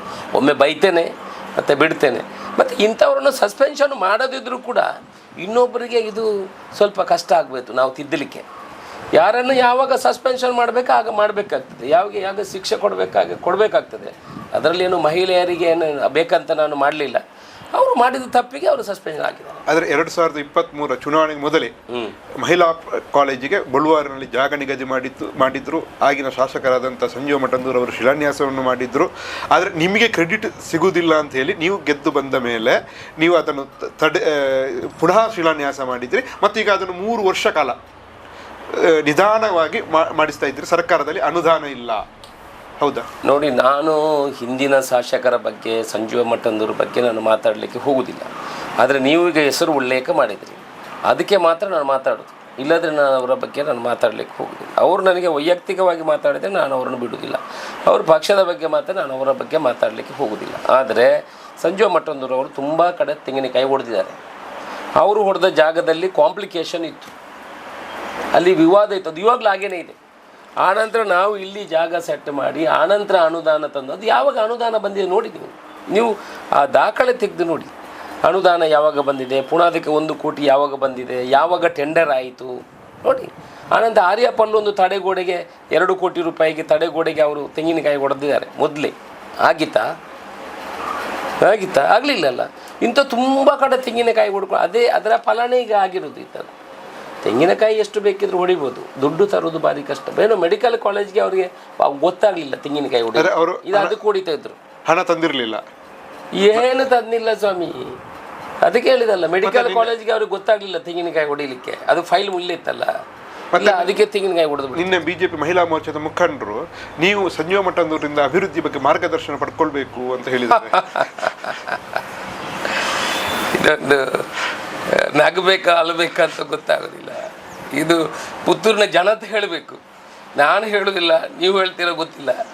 ಪುತ್ತೂರಿನ ಜನತೆ ಹೇಳಿದರೆ, ನಾನು ಪುತ್ತೂರಿನ ಜನತೆ ಎಲ್ಲ ಬಿ ಜೆ ಪಿಯವರು ಬಾಕಿಯವರೆಲ್ಲ ಸಾರ್ವಜನಿಕರು ಇಲ್ಲ ನೀವು ಮಾಡೋದು ಸರಿ ಇಲ್ಲ, ನೀವು ಸಂಜೀವ ಮಠಂದೂರವ್ರ ಹತ್ರ ಮಾರ್ಗದರ್ಶನ ತಗೊಳ್ಳಿ ಅಂತ ಹೇಳಿದ್ರೆ ಮತ್ತೆ ಕೇಳಲಿಕ್ಕೆ ಹೋಗ್ತೇನೆ. ಈಗ ಬೇಡ. ಕುಡಿಯುವ ನೀರಿನ ಯೋಜನೆ ನಿಮ್ಮದು ಮಹತ್ವಾಕಾಂಕ್ಷೆ ಯೋಜನೆ, 1010 ಕೋಟಿ ರೂಪಾಯಿ ಪ್ರಾಜೆಕ್ಟ್. ಆದರೆ ಅದು ಕಂಪ್ಲೀಟ್ ಆಯಿತಾ? ಯಾವಾಗ ಅದು ಜನರಿಗೆ ಉಪಯೋಗಕ್ಕೆ ಸಿಗ್ತದೆ? ನೋಡಿ, ಈ ಡಿಸೆಂಬರ್ಗೆ ಅದು 1006 ಕೋಟಿ ರೂಪಾಯಿಯ ಪ್ರಾಜೆಕ್ಟ್ ಕಂಪ್ಲೀಷನ್ ಆಗಬೇಕಿತ್ತು. ಈಗ ಏನಾಗಿದೆ ಅಂತ ಹೇಳಿದ್ರೆ ಆಲ್ಮೋಸ್ಟ್ 60-70% ವರ್ಕ್ ಕಂಪ್ಲೀಟ್ ಆಗಿದೆ. ಆದರೆ ಫಾರೆಸ್ಟ್ ಏರಿಯಾದ 42 ಎಕರೆ ಫಾರೆಸ್ಟ್ ಏರಿಯಾದಲ್ಲಿ ಈ ಲೈನ್ ಹೋಗ್ತಾ ಇದೆ. ಅಂದರೆ ಕೆಲವು ಟ್ಯಾಂಕ್ಗಳು ಮಾಡೋದೆಲ್ಲ ಫಾರೆಸ್ಟ್ ಏರಿಯಾದಲ್ಲಿ ಹೋಗ್ತಾ ಇದೆ. ಅಲ್ಲಿಗೆ ಏನಾಗಬೇಕಂದ್ರೆ ಫಾರೆಸ್ಟ್ ಕಾನೂನು ಪ್ರಕಾರ ನಾವು 42 ಎಕರೆ ಜಾಗ ಅವರಿಗೆ ಬೇರೆ ಕೊಡಬೇಕು. ಹಾಗಾದರೆ ಈ 42 ಎಕರೆ ಜಾಗ ಬಿಟ್ಕೊಡ್ತಾರೆ. ಅದಕ್ಕೆ ಈಗ ಕಾಂಪನ್ಸೇಟ್ ಹಾಕಿ ಅದನ್ನು ಆನ್ಲೈನಲ್ಲಿ ಹಾಕಿ ಕೇಂದ್ರ ಸರ್ಕಾರ ಅದಕ್ಕೆ ಅಪ್ರೂವಲ್ ಕೊಡುವಂಥ ಕೆಲಸಗಳು ಆಗಬೇಕು. ಈಗಲೇ 42 ಎಕರೆ ಜಾಗವನ್ನು ನಾವು ಬೇರೆ ಬೇರೆ ಕಡೆ ನೋಡುವಂಥದ್ದನ್ನು ಮಾಡಿದ್ದೀವಿ. ಈಗ ಆನ್ಲೈನಲ್ಲಿ ಅದನ್ನು 42 ಎಕರೆ ಜಾಗ ಮಾಡಿ ಕಾಂಪನ್ಸೇಟ್ ಆದ ಕೂಡಲೇ ಈ ಫಾರೆಸ್ಟಲ್ಲಿ ಮಾಡಿ ಆದಷ್ಟು ಬೇಗ, ಅಂದರೆ ಈ ಡಿಸೆಂಬರ್ ಒಳಗೆ ಇಲ್ಲದ ನೆಕ್ಸ್ಟ್ ಫೆಬ್ರವರಿ ಮಾರ್ಚ್ ಒಳಗೆ ಅದನ್ನು ಮಾಡುವಂಥ ಕೆಲಸವನ್ನು ಫಿನಿಷ್ ಮಾಡುವಂಥ ಕೆಲಸ ಇನ್ನೊಂದು 10-12 ತಿಂಗಳಲ್ಲಿ ಮಾಡ್ತೇವೆ. ಅವ್ರದ್ದು ಟೈಮ್ ಮುಗ್ದಿದೆ. ಆದರೆ ನಾವು ಸರ್ಕಾರ ಫಾರೆಸ್ಟ್ ಜಾಗವನ್ನು ಕೊಡಬೇಕಿತ್ತು, ಆ ಫಾರೆಸ್ಟ್ ತೊಂದರೆಯಿಂದಾಗಿ ನಿಂತಿದೆ. ಇನ್ನು ಪಶು ವೈದ್ಯಕೀಯ ಕಾಲೇಜು ಕೊಯ್ಲದು ನೀವು ಆವಾಗ ಹೇಳ್ತಾ ಇದ್ದೀರಿ, ಅಲ್ಲ, ಪಶು ವೈದ್ಯಕೀಯ ಕಾಲೇಜು ಕಳೆದ ವರ್ಷ ಲಾಸ್ಟ್ ಅಕಾಡೆಮಿಕ್ ಇಯರ್ಗೆ ಆರಂಭಗೊಳಿಸಬೇಕಿತ್ತು. ನಾನೇ ಅದರ ಜೊತೆ ಹೋಗಿ ಅದಕ್ಕೆ 9-10 ಕೋಟಿ ಫ್ಯಾಕಲ್ಟೀಸ್ಗೆ, ಆನಂತರ ಒಂದು 12 ಕೋಟಿ ಅಲ್ಲಿ ಡೆವಲಪ್ಮೆಂಟಿಗೆ ಶೆಡ್ ಮಾಡಲಿಕ್ಕೆ, ಇದನ್ನೆಲ್ಲ ನಾನು ಸ್ಯಾಂಕ್ಷನ್ ಮಾಡಿ ಇಟ್ಟಿದ್ದೆ. ಆ ನಂತರ ಹಿಂದೆ ಬಿ ಜೆ ಪಿ ಸರ್ಕಾರ ಇರುವಾಗ ಅವರಿಗೆ ಮಾಡ್ಬೋದಿತ್ತು. ಅದಕ್ಕೆ ಹಿಂದಿನ ಕಾಂಗ್ರೆಸ್ ಸರ್ಕಾರ 100 ಕೋಟಿ ಫಸ್ಟ್ ಕ್ಲಾಸ್ ಬಿಲ್ಡಿಂಗ್ ಎಲ್ಲ ಕಟ್ಟಿ ಅಲ್ಲಿಂದ ನಿಮಗೆ ಗೊತ್ತಿದೆ, ಭಾರಿ ಚೆನ್ನಾಗಿರುವಂಥದ್ದಾಗಿದೆ. ಆನಂತರ ಏನಾಯ್ತು ಅಂದರೆ ಈ ರಿಸರ್ವೇಷನ್ ಬಂತು, ನಮಗೆ ಒಳ ಮೀಸಲಾತಿ ಬಂತು. ಅದರಿಂದ ಯಾರನ್ನು ಅಪಾಯಿಂಟ್ಮೆಂಟ್ ಮಾಡಲಿಕ್ಕೆ ಆಗಲಿಲ್ಲ. ಲಾಸ್ಟ್ ಇಯರ್ ಚಾನ್ಸ್ ನಾವು ಕಳ್ಕೊಂಡೆವು. ಈ ವರ್ಷಕ್ಕೆಲ್ಲ ಈಗ ರೆಡಿಯಾಗಿದೆ. ಒಳ ಮೀಸಲಾತಿ ಕ್ಲಿಯರೆನ್ಸ್ ಸರ್ಕಾರ ಕೊಡುವಂಥದ್ದಾಯಿತು. ಆನಂತರ ಈಗ ಟೀಚಿಂಗ್ ಫ್ಯಾಕಲ್ಟೀಸ್ ಅಡ್ಮಿಷನ್ ಎಲ್ಲ ಅಪಾಯಿಂಟ್ಮೆಂಟ್ಸ್ ಆಯಿತು. ಇನ್ನೊಂದು ಕಾಂಟ್ರಾಕ್ಟ್ ಬೇಸಲ್ಲಿ ತಗೊಳ್ಳುವಂಥದ್ದು ಈಗ 1 ವಾರದಲ್ಲಿ ಟೆಂಡರ್ ಆಗುವಂಥ ಕೆಲಸಗಳಾಗ್ತದೆ. ನಿನ್ನೆ ಅಲ್ಲಿ ಮಂತ್ರಿಗಳು ಕೂಡ ಬಂದಿದ್ದರು, ನನ್ನನ್ನು ಬರಲಿಕ್ಕೆ ಹೇಳಿದ್ರು, ನನಗೆ ಹೋಗಲಿಕ್ಕೆ ಆಗಲಿಲ್ಲ. ಈ ಅಕಾಡೆಮಿಕ್ ಇಯರ್ಗೆ ಅಲ್ಲಿ ಅಡ್ಮಿಷನನ್ನು ಮಾಡುವಂಥ ಕೆಲಸವನ್ನು ಮಾಡ್ತೇವೆ. ಇನ್ನೊಂದು ಏನಂತ ಹೇಳಿದರೆ ಈ 100% ಅದು ಅಲ್ಲಿ ಮಕ್ಕಳು ಬರುವಂಥ ಕೆಲಸಗಳಾಗ್ತದೆ. ಇನ್ನೊಂದು ಹೇಳುವಂಥದ್ದು ಏನಂತ ಹೇಳಿದರೆ, ಕೇಂದ್ರ ಸರ್ಕಾರ ಕೂಡ ನಾರ್ತ್ ವೆಸ್ಟು, ಈ ಸೌತು ಈಸ್ಟು ನಾರ್ತ್ ವೆಸ್ಟ್ ಈ ದೇಶದ 4 ಕಡೆಯಲ್ಲಿ ಇವಾಗ ಮೆಡಿಕಲ್ ಕೌನ್ಸಿಲ್ ಯಾವ ರೀತಿ ಇದೆ, ವೈದ್ಯರು ಆಗುವಂಥದ್ದು, ಅದೇ ರೀತಿ ವೆಟರ್ನರಿ ಕೌನ್ಸಿಲ್ ಅಂತ ಒಂದು ಮಾಡ್ತಾಯಿದೆ. ದೇಶದ 4 ಕಡೆಗಳಲ್ಲಿ 4 ಯೂನಿವರ್ಸಿಟಿಗಳನ್ನು ಆರಂಭ ಮಾಡುವ ಪ್ಲ್ಯಾನಲ್ಲಿದೆ. ಅದಕ್ಕೆ ಈಗ ಬೈಲವನ್ನು ಮಾಡ್ತಾ ಇದ್ದಾರೆ. ಇದು ಎಷ್ಟು ಜನರಿಗೆ ಗೊತ್ತಿದೆಯಾ, ಎಷ್ಟು ಜನರಿಗೆ ಕರಾಗ್ತದೆ ಅಂತ ನನಗೆ ಗೊತ್ತಿಲ್ಲ, ನೀವು ಕೇಳಿದ್ದಕ್ಕೆ ನಾನು ಹೇಳುವಂಥದ್ದು. ಅದಕ್ಕೆ ಎಲಿಜಿಬಿಲಿಟಿ ಕ್ರೈಟೀರಿಯಾ ಕೂಡ ಮಾಡ್ತಾರೆ. ಒಂದು ಹೈ ಪವರ್ ಕಮಿಟಿಯನ್ನು ಮಾಡಿದ್ದಾರೆ. ಎಲಿಜಿಬಿಲಿಟಿ ಕ್ರೈಟೀರಿಯಾವನ್ನು ಗೈಡ್ಲೈನ್ಸನ್ನು ಮಾಡ್ತಾ ಇದ್ದಾರೆ. ಅದಕ್ಕೆ ಬೇಕಾಗಿರುವಂಥದ್ದು 250 ಎಕರೆ ಜಾಗ ಆ ವೆಟರ್ನರಿ ಕಾಲೇಜಿಗೆ ಬೇಕು. ಈ ಸೌತಲ್ಲಿ ಈ ಭಾಗದಲ್ಲಿ ಎಲ್ಲ ಅಂದರೆ ಆಂಧ್ರ, ತಮಿಳುನಾಡು ಈ ಕಡೆ ಭಾಗಕ್ಕೆ ನಾವು ಒಬ್ಬರೇ ಸಿಗೋದು. ಅದಕ್ಕೆ ಯಾರು, ನಮ್ಮ ಕೊಯ್ಲ ಮಾತ್ರ. ಅದು ಸಿಕ್ಕಿದರೆ 13,000 ಕೋಟಿ ಕೊಡ್ತಾರೆ ಒಂದೊಂದು ಯೂನಿವರ್ಸಿಟಿಗೆ. ನಾರ್ತ್ ಸೌತ್ ಎಲ್ಲ ಈ ದೇಶದಲ್ಲಿ 13,000 ಕೋಟಿ ಬರುತ್ತೆ. ಅದು ಎಲಿಜಿಬಿಲಿಟಿ ಇರೋದು ನಮಗೆ. ಅಂದರೆ ಅದರಲ್ಲಿ ಒಂದು ಕ್ರೈಟೀರಿಯಾ ಇದೆ. ಒಂದು ರೈಲ್ವೆ ವ್ಯವಸ್ಥೆಗಳು ಬೇಕು, ಇಂಟರ್ನ್ಯಾಷನಲ್ ಏರ್ಪೋರ್ಟ್ ಬೇಕು, ಅದಕ್ಕೆ ಕನೆಕ್ಟಿವಿಟಿ ಬೇಕು, ಆನಂತರ 250 ಎಕರೆ ಜಾಗ ಬೇಕು. ಈ ಥರ ಎಲ್ಲ ವ್ಯವಸ್ಥೆಗಳು, ಒಂದು ನೈಸರ್ಗಿಕ ಅಂದರೆ ಗ್ರೀನರಿ ಯೂನಿವರ್ಸಿಟಿ ಆಗಬೇಕು. ಈ ಥರ ಎಲ್ಲ ವ್ಯವಸ್ಥೆಗಳೇ. ಇದಕ್ಕೆಲ್ಲ ಎಲಿಜಿಬಿಲಿಟಿ ಇರುವಂಥದ್ದು ನಾವು ಕೊಯ್ಲ. ಅದಕ್ಕೂ ಕೂಡ ನಾವೀಗ ಅಪ್ಲೋಡ್ ಆಲ್ರೆಡಿ ಮಾಡಿ ಆಗಿದೆ. ವೆಟರ್ನರಿ ಯೂನಿವರ್ಸಿಟಿಯನ್ನು ತೆಕ್ಕೊಂಡು ನಾವು ಅದರ ಜೊತೆಯಲ್ಲಿ ವರ್ಕ್ ಮಾಡಿ ಅದನ್ನು ಕೂಡ ನಾವು ಹಾಕುವಂಥ ಇವತ್ತಲ್ಲ ನನ್ನ ಕನಸು ಇದು ಬರುವಾಗ ಇನ್ನೂ 5 ವರ್ಷ 6 ವರ್ಷ ಆಗ್ಬೋದು. ಬಟ್ ಬೀಜ ಈಗಲೇ ಹಾಕಬೇಕಲ್ಲ. ಬೀಜ ಹಾಕಿದರೆ 6 ವರ್ಷ 7 ವರ್ಷಗಳಲ್ಲಿ ಮರ ಆಗ್ತದೆ. ಆ ಕನಸು ಕೂಡ ಇದೆ. ಆ ರೀತಿಯಲ್ಲಿ ಈ ವೆಟರ್ನರಿ ಕಾಲೇಜು ಭಾರಿ ಚೆನ್ನಾಗಿ ಬೆಳೆಯುವಂಥ ಒಂದು ಅವಕಾಶಗಳು ನಮಗೆ ಬರ್ತದೆ. ಇನ್ನೊಂದು ಕೊನೆಯದಾಗಿ 50 ಕೋಟಿ ರೂಪಾಯಿ ರಸ್ತೆಗಾಗಿ 629 ರಸ್ತೆಗಾಗಿ ನೀವು ತಗೊಂಡು ಬಂದಿದ್ದೀರಿ. ಅದಕ್ಕೆ ರಾತ್ರಿ 12:30 ಗಂಟೆವರೆಗೆ ಶಿಲಾನ್ಯಾಸ ಕೆಲಸ ಮಾಡ್ತಾ ಇದ್ದೀರಿ. ಅಂದರೆ ಬರೀ ಶಿಲಾನ್ಯಾಸ ಮಾತ್ರ ಮಾಡ್ತಾ ಇದ್ದಾರೆ, ರಸ್ತೆ ಯಾವಾಗ ಆಗೋದು ಅಂತ ಒಂದು ವಿರೋಧ ಪಕ್ಷಗಳ ಪ್ರಶ್ನೆ. ನೋಡಿ, ಈಗ 65 ಕೋಟಿ ಅಂದರೆ ಮೊದಲಿದು 16 ಕೋಟಿ 66 ಕೋಟಿ ರೂಪಾಯಿಯ ರಸ್ತೆಗಳು. ಸೊ ಅವರಿಗೆ 3 ತಿಂಗಳ ಸಮಯಾವಕಾಶ. ಈಗಲೇ ಅವರಿಗೆ 30% ಹಣ ಬಿಡುಗಡೆ ಆಗಿದೆ. ಈ ಸರ್ಕಾರದ ಎಪ್ರೂವ್ಗಳು ಹಂತದಲ್ಲಿದೆ. ಇನ್ನು 3 ತಿಂಗಳ ಒಳಗೆ ಅವರು ಕಂಪ್ಲೀಟ್ ಕೆಲಸ ಮಾಡಬೇಕು. ಈಗಾಗಲೇ ಸ್ಟಾರ್ಟ್ ಮಾಡಿದ್ದಾರೆ. ಈಗ ನಮ್ಮಿಂದ ಸ್ವಲ್ಪ ತಡ ಆಗಿದೆ. ನಾವು ಶಿಲಾನ್ಯಾಸ ಮಾಡುವಂಥದ್ದು ಕೆಲವು ಕಡೆ ತಡ ಆದ್ದರಿಂದ ಸ್ವಲ್ಪ ತಡ ಆಗಿದೆ. ಅವರು ಇಮಿಡಿಯೇಟ್ ಕಾಮಗಾರಿಯಲ್ಲಿ 3 ರಿಂದ 4 ತಿಂಗಳು, ಈ ಮಳೆಗಾಲಕ್ಕಿಂತ ಮೊದಲು ಎಲ್ಲ 90% ಕೆಲಸವನ್ನು ಮುಗಿಸ್ತಾರೆ. ಹಾಗಾದ್ರೆ ನಾವು ಕೇಳ್ಬೋದು ನಿಮ್ಮನ್ನು? ಖಂಡಿತ ನಾನು ಅವ್ರಿಗೆ ಹತ್ರ ದುಡ್ಡು ಬರೋದಿಲ್ಲ. ದುಡ್ಡು ರಿಲೀಸ್ ಆಗಬೇಕಿದ್ರೆ, ಇನ್ನೊಂದು ಹಂತ ರಿಲೀಸ್ ಆಗಬೇಕಿದ್ರೆ ಆ ದುಡ್ಡು ಖರ್ಚು ಮಾಡಬೇಕು ಅವರು. ಈಗ 13% ರಿಲೀಸ್ ಆಗಿದೆ. ಇದು ಆದ ಕೂಡಲೇ 25% ರಿಲೀಸ್ ಮಾಡ್ತಾರೆ. ಅದು ಸ್ಪೆಷಲ್ ಫಂಡು. ಅದು BJP ಅವರಿಗೆ 25 ಕೋಟಿ ಕೊಟ್ಟಿದ್ದಾರೆ, ಶಾಸಕರಿಗೆ ನಮಗೆ 50 ಕೋಟಿ ಕೊಟ್ಟಿದ್ದಾರೆ. ಅದು ಈ 3 ತಿಂಗಳ ಒಳಗಡೆ ಈಗ ಅದು ರಿಲೀಸ್ ಆಗಬೇಕು ದುಡ್ಡು. ಇಲ್ಲಾಂದಾದರೆ ಅವ್ರಿಗೆ ಲಾಪ್ಸ್ ಆಗ್ತಾ ಹೋಗ್ತದೆ, ಲೇಟ್ ಆಗ್ತದೆ. ಅದರಿಂದ ಅದು ಆದಷ್ಟು ಬೇಗ ಈಗ ಇಮಿಡಿಯೇಟ್ ಕಾಮಗಾರಿಯನ್ನು ಆರಂಭ ಮಾಡೋ ಕೆಲಸ ಮಾಡ್ತಾರೆ. ಕಾಂಗ್ರೆಸ್ ಕಚೇರಿಗೆ ಶಿಲಾನ್ಯಾಸ ಆಯಿತು, ಅದಾದ ಬಳಿಕ ಪ್ರಚಾರ ಸಮಿತಿಯ ಪದಗ್ರಹಣ ಆಯಿತು. ಈ ಎರಡೂ ಸಭೆಗಳಲ್ಲಿ ನೀವು ಒಂದು ಭಾಷಣದಲ್ಲಿ ಹೇಳಿದ್ರಿ, ಪ್ರತಿ ಕಾರ್ಯಕರ್ತರನ್ನು ಸಮಾಧಾನ ಮಾಡಲಿಕ್ಕೆ ಸಾಧ್ಯ ಇಲ್ಲ ಅಂತ. ಅಂದರೆ ಪಕ್ಷದೊಳಗೆ ಏನಾದರೂ ಅಸಮಾಧಾನ ಇದೆಯಾ? ಇಲ್ಲ, ಪಕ್ಷದ ಬಗ್ಗೆ ಅಸಮಾಧಾನಗಳು ನೋಡಿ, ಎಲ್ಲ ಪಕ್ಷದಲ್ಲೂ ಸ್ವಲ್ಪ ಅಸಮಾಧಾನಗಳಿರ್ತದೆ. ನೀವು 10 ಕೆಲಸವನ್ನು ಮಾಡಿ 1 ಕೆಲಸವನ್ನು ಮಾಡದಿದ್ದರೆ ಅಸಮಾಧಾನಿ ಅವನಿಗೆ. ಅದು ನೀವು 10 ಕೆಲಸ ಕೊಡಿ, 1 ಕೆಲಸ ಕೊಟ್ಟಿದ್ರೆ ಅಸಮಾಧಾನ ಇರ್ತದೆ. ಅದನ್ನೊಂದು 6 ಆಗುವಾಗ 15 ದಿವಸ ಆಗುವಾಗ ಸರಿ ಆಗ್ತಾನೆ, ಅವನು ಅರ್ಥ ಮಾಡ್ಕೊಳ್ತಾನೆ, ಅದರೊಳಗೆ ಆಗ್ತದೆ. ಒಂದು ಚಿಕ್ಕ ಯಾವುದೇ ಪುತ್ತೂರು ಕಾಂಗ್ರೆಸ್ನಲ್ಲಿ ನೀವು ನೋಡ್ಬೋದು 25 ವರ್ಷದಿಂದ ಹೇಗಿತ್ತು, ಈಗ ಹೇಗಿತ್ತು, ಎಲ್ಲ ಜೊತೆಯಲ್ಲಿದ್ದೇವೆ, ಏನು ತೊಂದರೆ ಇಲ್ಲ. ಅಭಿವೃದ್ಧಿ ಕೆಲಸಗಳು ಆಗ್ತದೆ. ಅಂದರೆ ವಿರೋಧವಾಗಿ ಮಾತಾಡುವವನ್ನು ಬಾಯಿ ತೆಗಿಲಿಕ್ಕೆ ಜನನೇ ಬಿಡ್ತಾ ಇಲ್ಲ. ಹೌದು ಅಂತ ಜನ ಒಪ್ಪಿ ಆಗಿದೆ. ಅದರಿಂದ ಯಾರಿಗೂ ವಿರೋಧ ಮಾಡಲಿಕ್ಕೆ ಆಗೋದು ಇಲ್ಲ, ವಿರೋಧ ಮಾಡುವಂಥ ಅವಶ್ಯಕತೆಯೂ ಕೂಡ ಇಲ್ಲ. ಪಕ್ಷದ ಒಳಗೆ ಯಾವುದೇ ರೀತಿಯ ಗೊಂದಲಗಳು, ಯಾವುದೇ ತೊಂದರೆಗಳಿಲ್ಲ. ಕಾಂಗ್ರೆಸ್ ಪಕ್ಷದ ಕಚೇರಿಯನ್ನು ನಾವು ಬರೀ ಅಭಿವೃದ್ಧಿ ಜೊತೆಗೆ ಪಕ್ಷವನ್ನು ಕಟ್ಟುವಂಥ ಕೆಲಸವನ್ನು ಮಾಡಿದ್ದೀವಿ. ಎಷ್ಟು ವರ್ಷದಿಂದ ಕಾಂಗ್ರೆಸ್ ಭವನ ಆಯಿತಾ ಪುತ್ತೂರಲ್ಲಿ? ಆಗಿದೆ, ಇಲ್ಲ. ಈ ಥರ ಕಾಂಗ್ರೆಸ್ನಲ್ಲಿ ಟ್ರೈನಿಂಗ್ಗಳು ಈ ಥರ ನಡೆದದ್ದು ನೀವು ನೋಡಿದ್ದೀರಾ? ಕಾರ್ಯಕಾರಿಣಿ, ಕಾರ್ಯಾಗಾರ, ಬೂತ್ ಮಟ್ಟದ್ದು, ತಳಮಟ್ಟದ್ದು ಇಲ್ಲ. So we will build the party as well. ನಾವು BJP ಅವರಿಗೂ ನಾವು ತೊಂದರೆ ಮಾಡೋದಿಲ್ಲ. ನಾವು ಯಾವತ್ತು ನಾನು ಒಂದು ಡಿಸೈಡ್ ಮಾಡಿದ್ದೀನಿ, ಯಾವತ್ತು BJP ಅವರಿಗೆ ಅನ್ಯಾಯ ಮಾಡಬೇಕು, ಕಾಂಗ್ರೆಸ್ನವರ ಕೆಲಸ ಮಾಡಬೇಕು ಅಂತ ಯಾವತ್ತೂ ನೋಡೋದಿಲ್ಲ. ಯಾರು ನನಗೆ ನನ್ನ ವಿರುದ್ಧ ಪ್ರಚಾರಕ್ಕೆ ಹೋದವರ ಅಕ್ರಮ ಸಕ್ರಮ ಮಾಡಿಕೊಟ್ಟಿದ್ದೀನಿ ಸ್ವಾಮಿ. ನಮ್ಮ ವಿರುದ್ಧವಾಗಿ ಬೂತಿಗೆ ಹೋದವರ ಬೂತಲ್ಲಿ ಕೂತವರ ರಸ್ತೆಯನ್ನು ಮಾಡಿಕೊಟ್ಟಿದ್ದೀನಿ ಸ್ವಾಮಿ. ಎಷ್ಟು ಬೇಕು ನಿಮಗೆ? ಅದೇ ನೀವು ಬೇರೆ ಪಕ್ಷದವ್ರದ್ದು ಕೆಲಸ ಮಾಡ್ತೀರಿ ಅಂತ ಮೂಲ ಕಾಂಗ್ರೆಸ್ಸಿಗರಿಗೆ ಎಲ್ಲಿಯಾದರೂ ನೋವು ಉಂಟಾ? ಯಾರಾದರೂ ಬಂದು ಕಾಂಗ್ರೆಸ್ ಪಕ್ಷದ ಕೆಲಸ ಮಾಡಲಿಲ್ಲ. ಹೌದು, ಕೆಲವು ಕಡೆ ಏನಾಗ್ತದೆ ಅಂತ ಹೇಳಿದ್ರೆ ಜನರಿಗೆ ತಪ್ಪು ಭಾವನೆಗಳಾಗ್ತದೆ. ನೋಡಿ, ದೇವಸ್ಥಾನದಲ್ಲಿ BJP ಅವರಿಗೆಲ್ಲ ದೇವಸ್ಥಾನ ಕಮಿಟಿಯಲ್ಲಿ ಕೊಟ್ಟಿದ್ದೀನಿ ಅಂತ ಯಾರು ಹಾಕೋದಿದ್ರೆ, ಯಾರು ಅದಕ್ಕೆ ಅಪ್ಲೈ ಮಾಡೋದಿದ್ರೆ ಯಾರಿಗೆ ಕೊಡಬೇಕು? ಒಂದು. ಮತ್ತು ಎರಡನೇದು, ನಾವು ನ್ಯಾಯವನ್ನು ಪಾಲಿಸಬೇಕು. ಧರ್ಮ ಬರುವಾಗ ಅಲ್ಲಿ ಧರ್ಮದ ಬಂದಾಗ ನಾವು ರಾಜಕೀಯವನ್ನು ಮಾಡಬಾರ್ದು.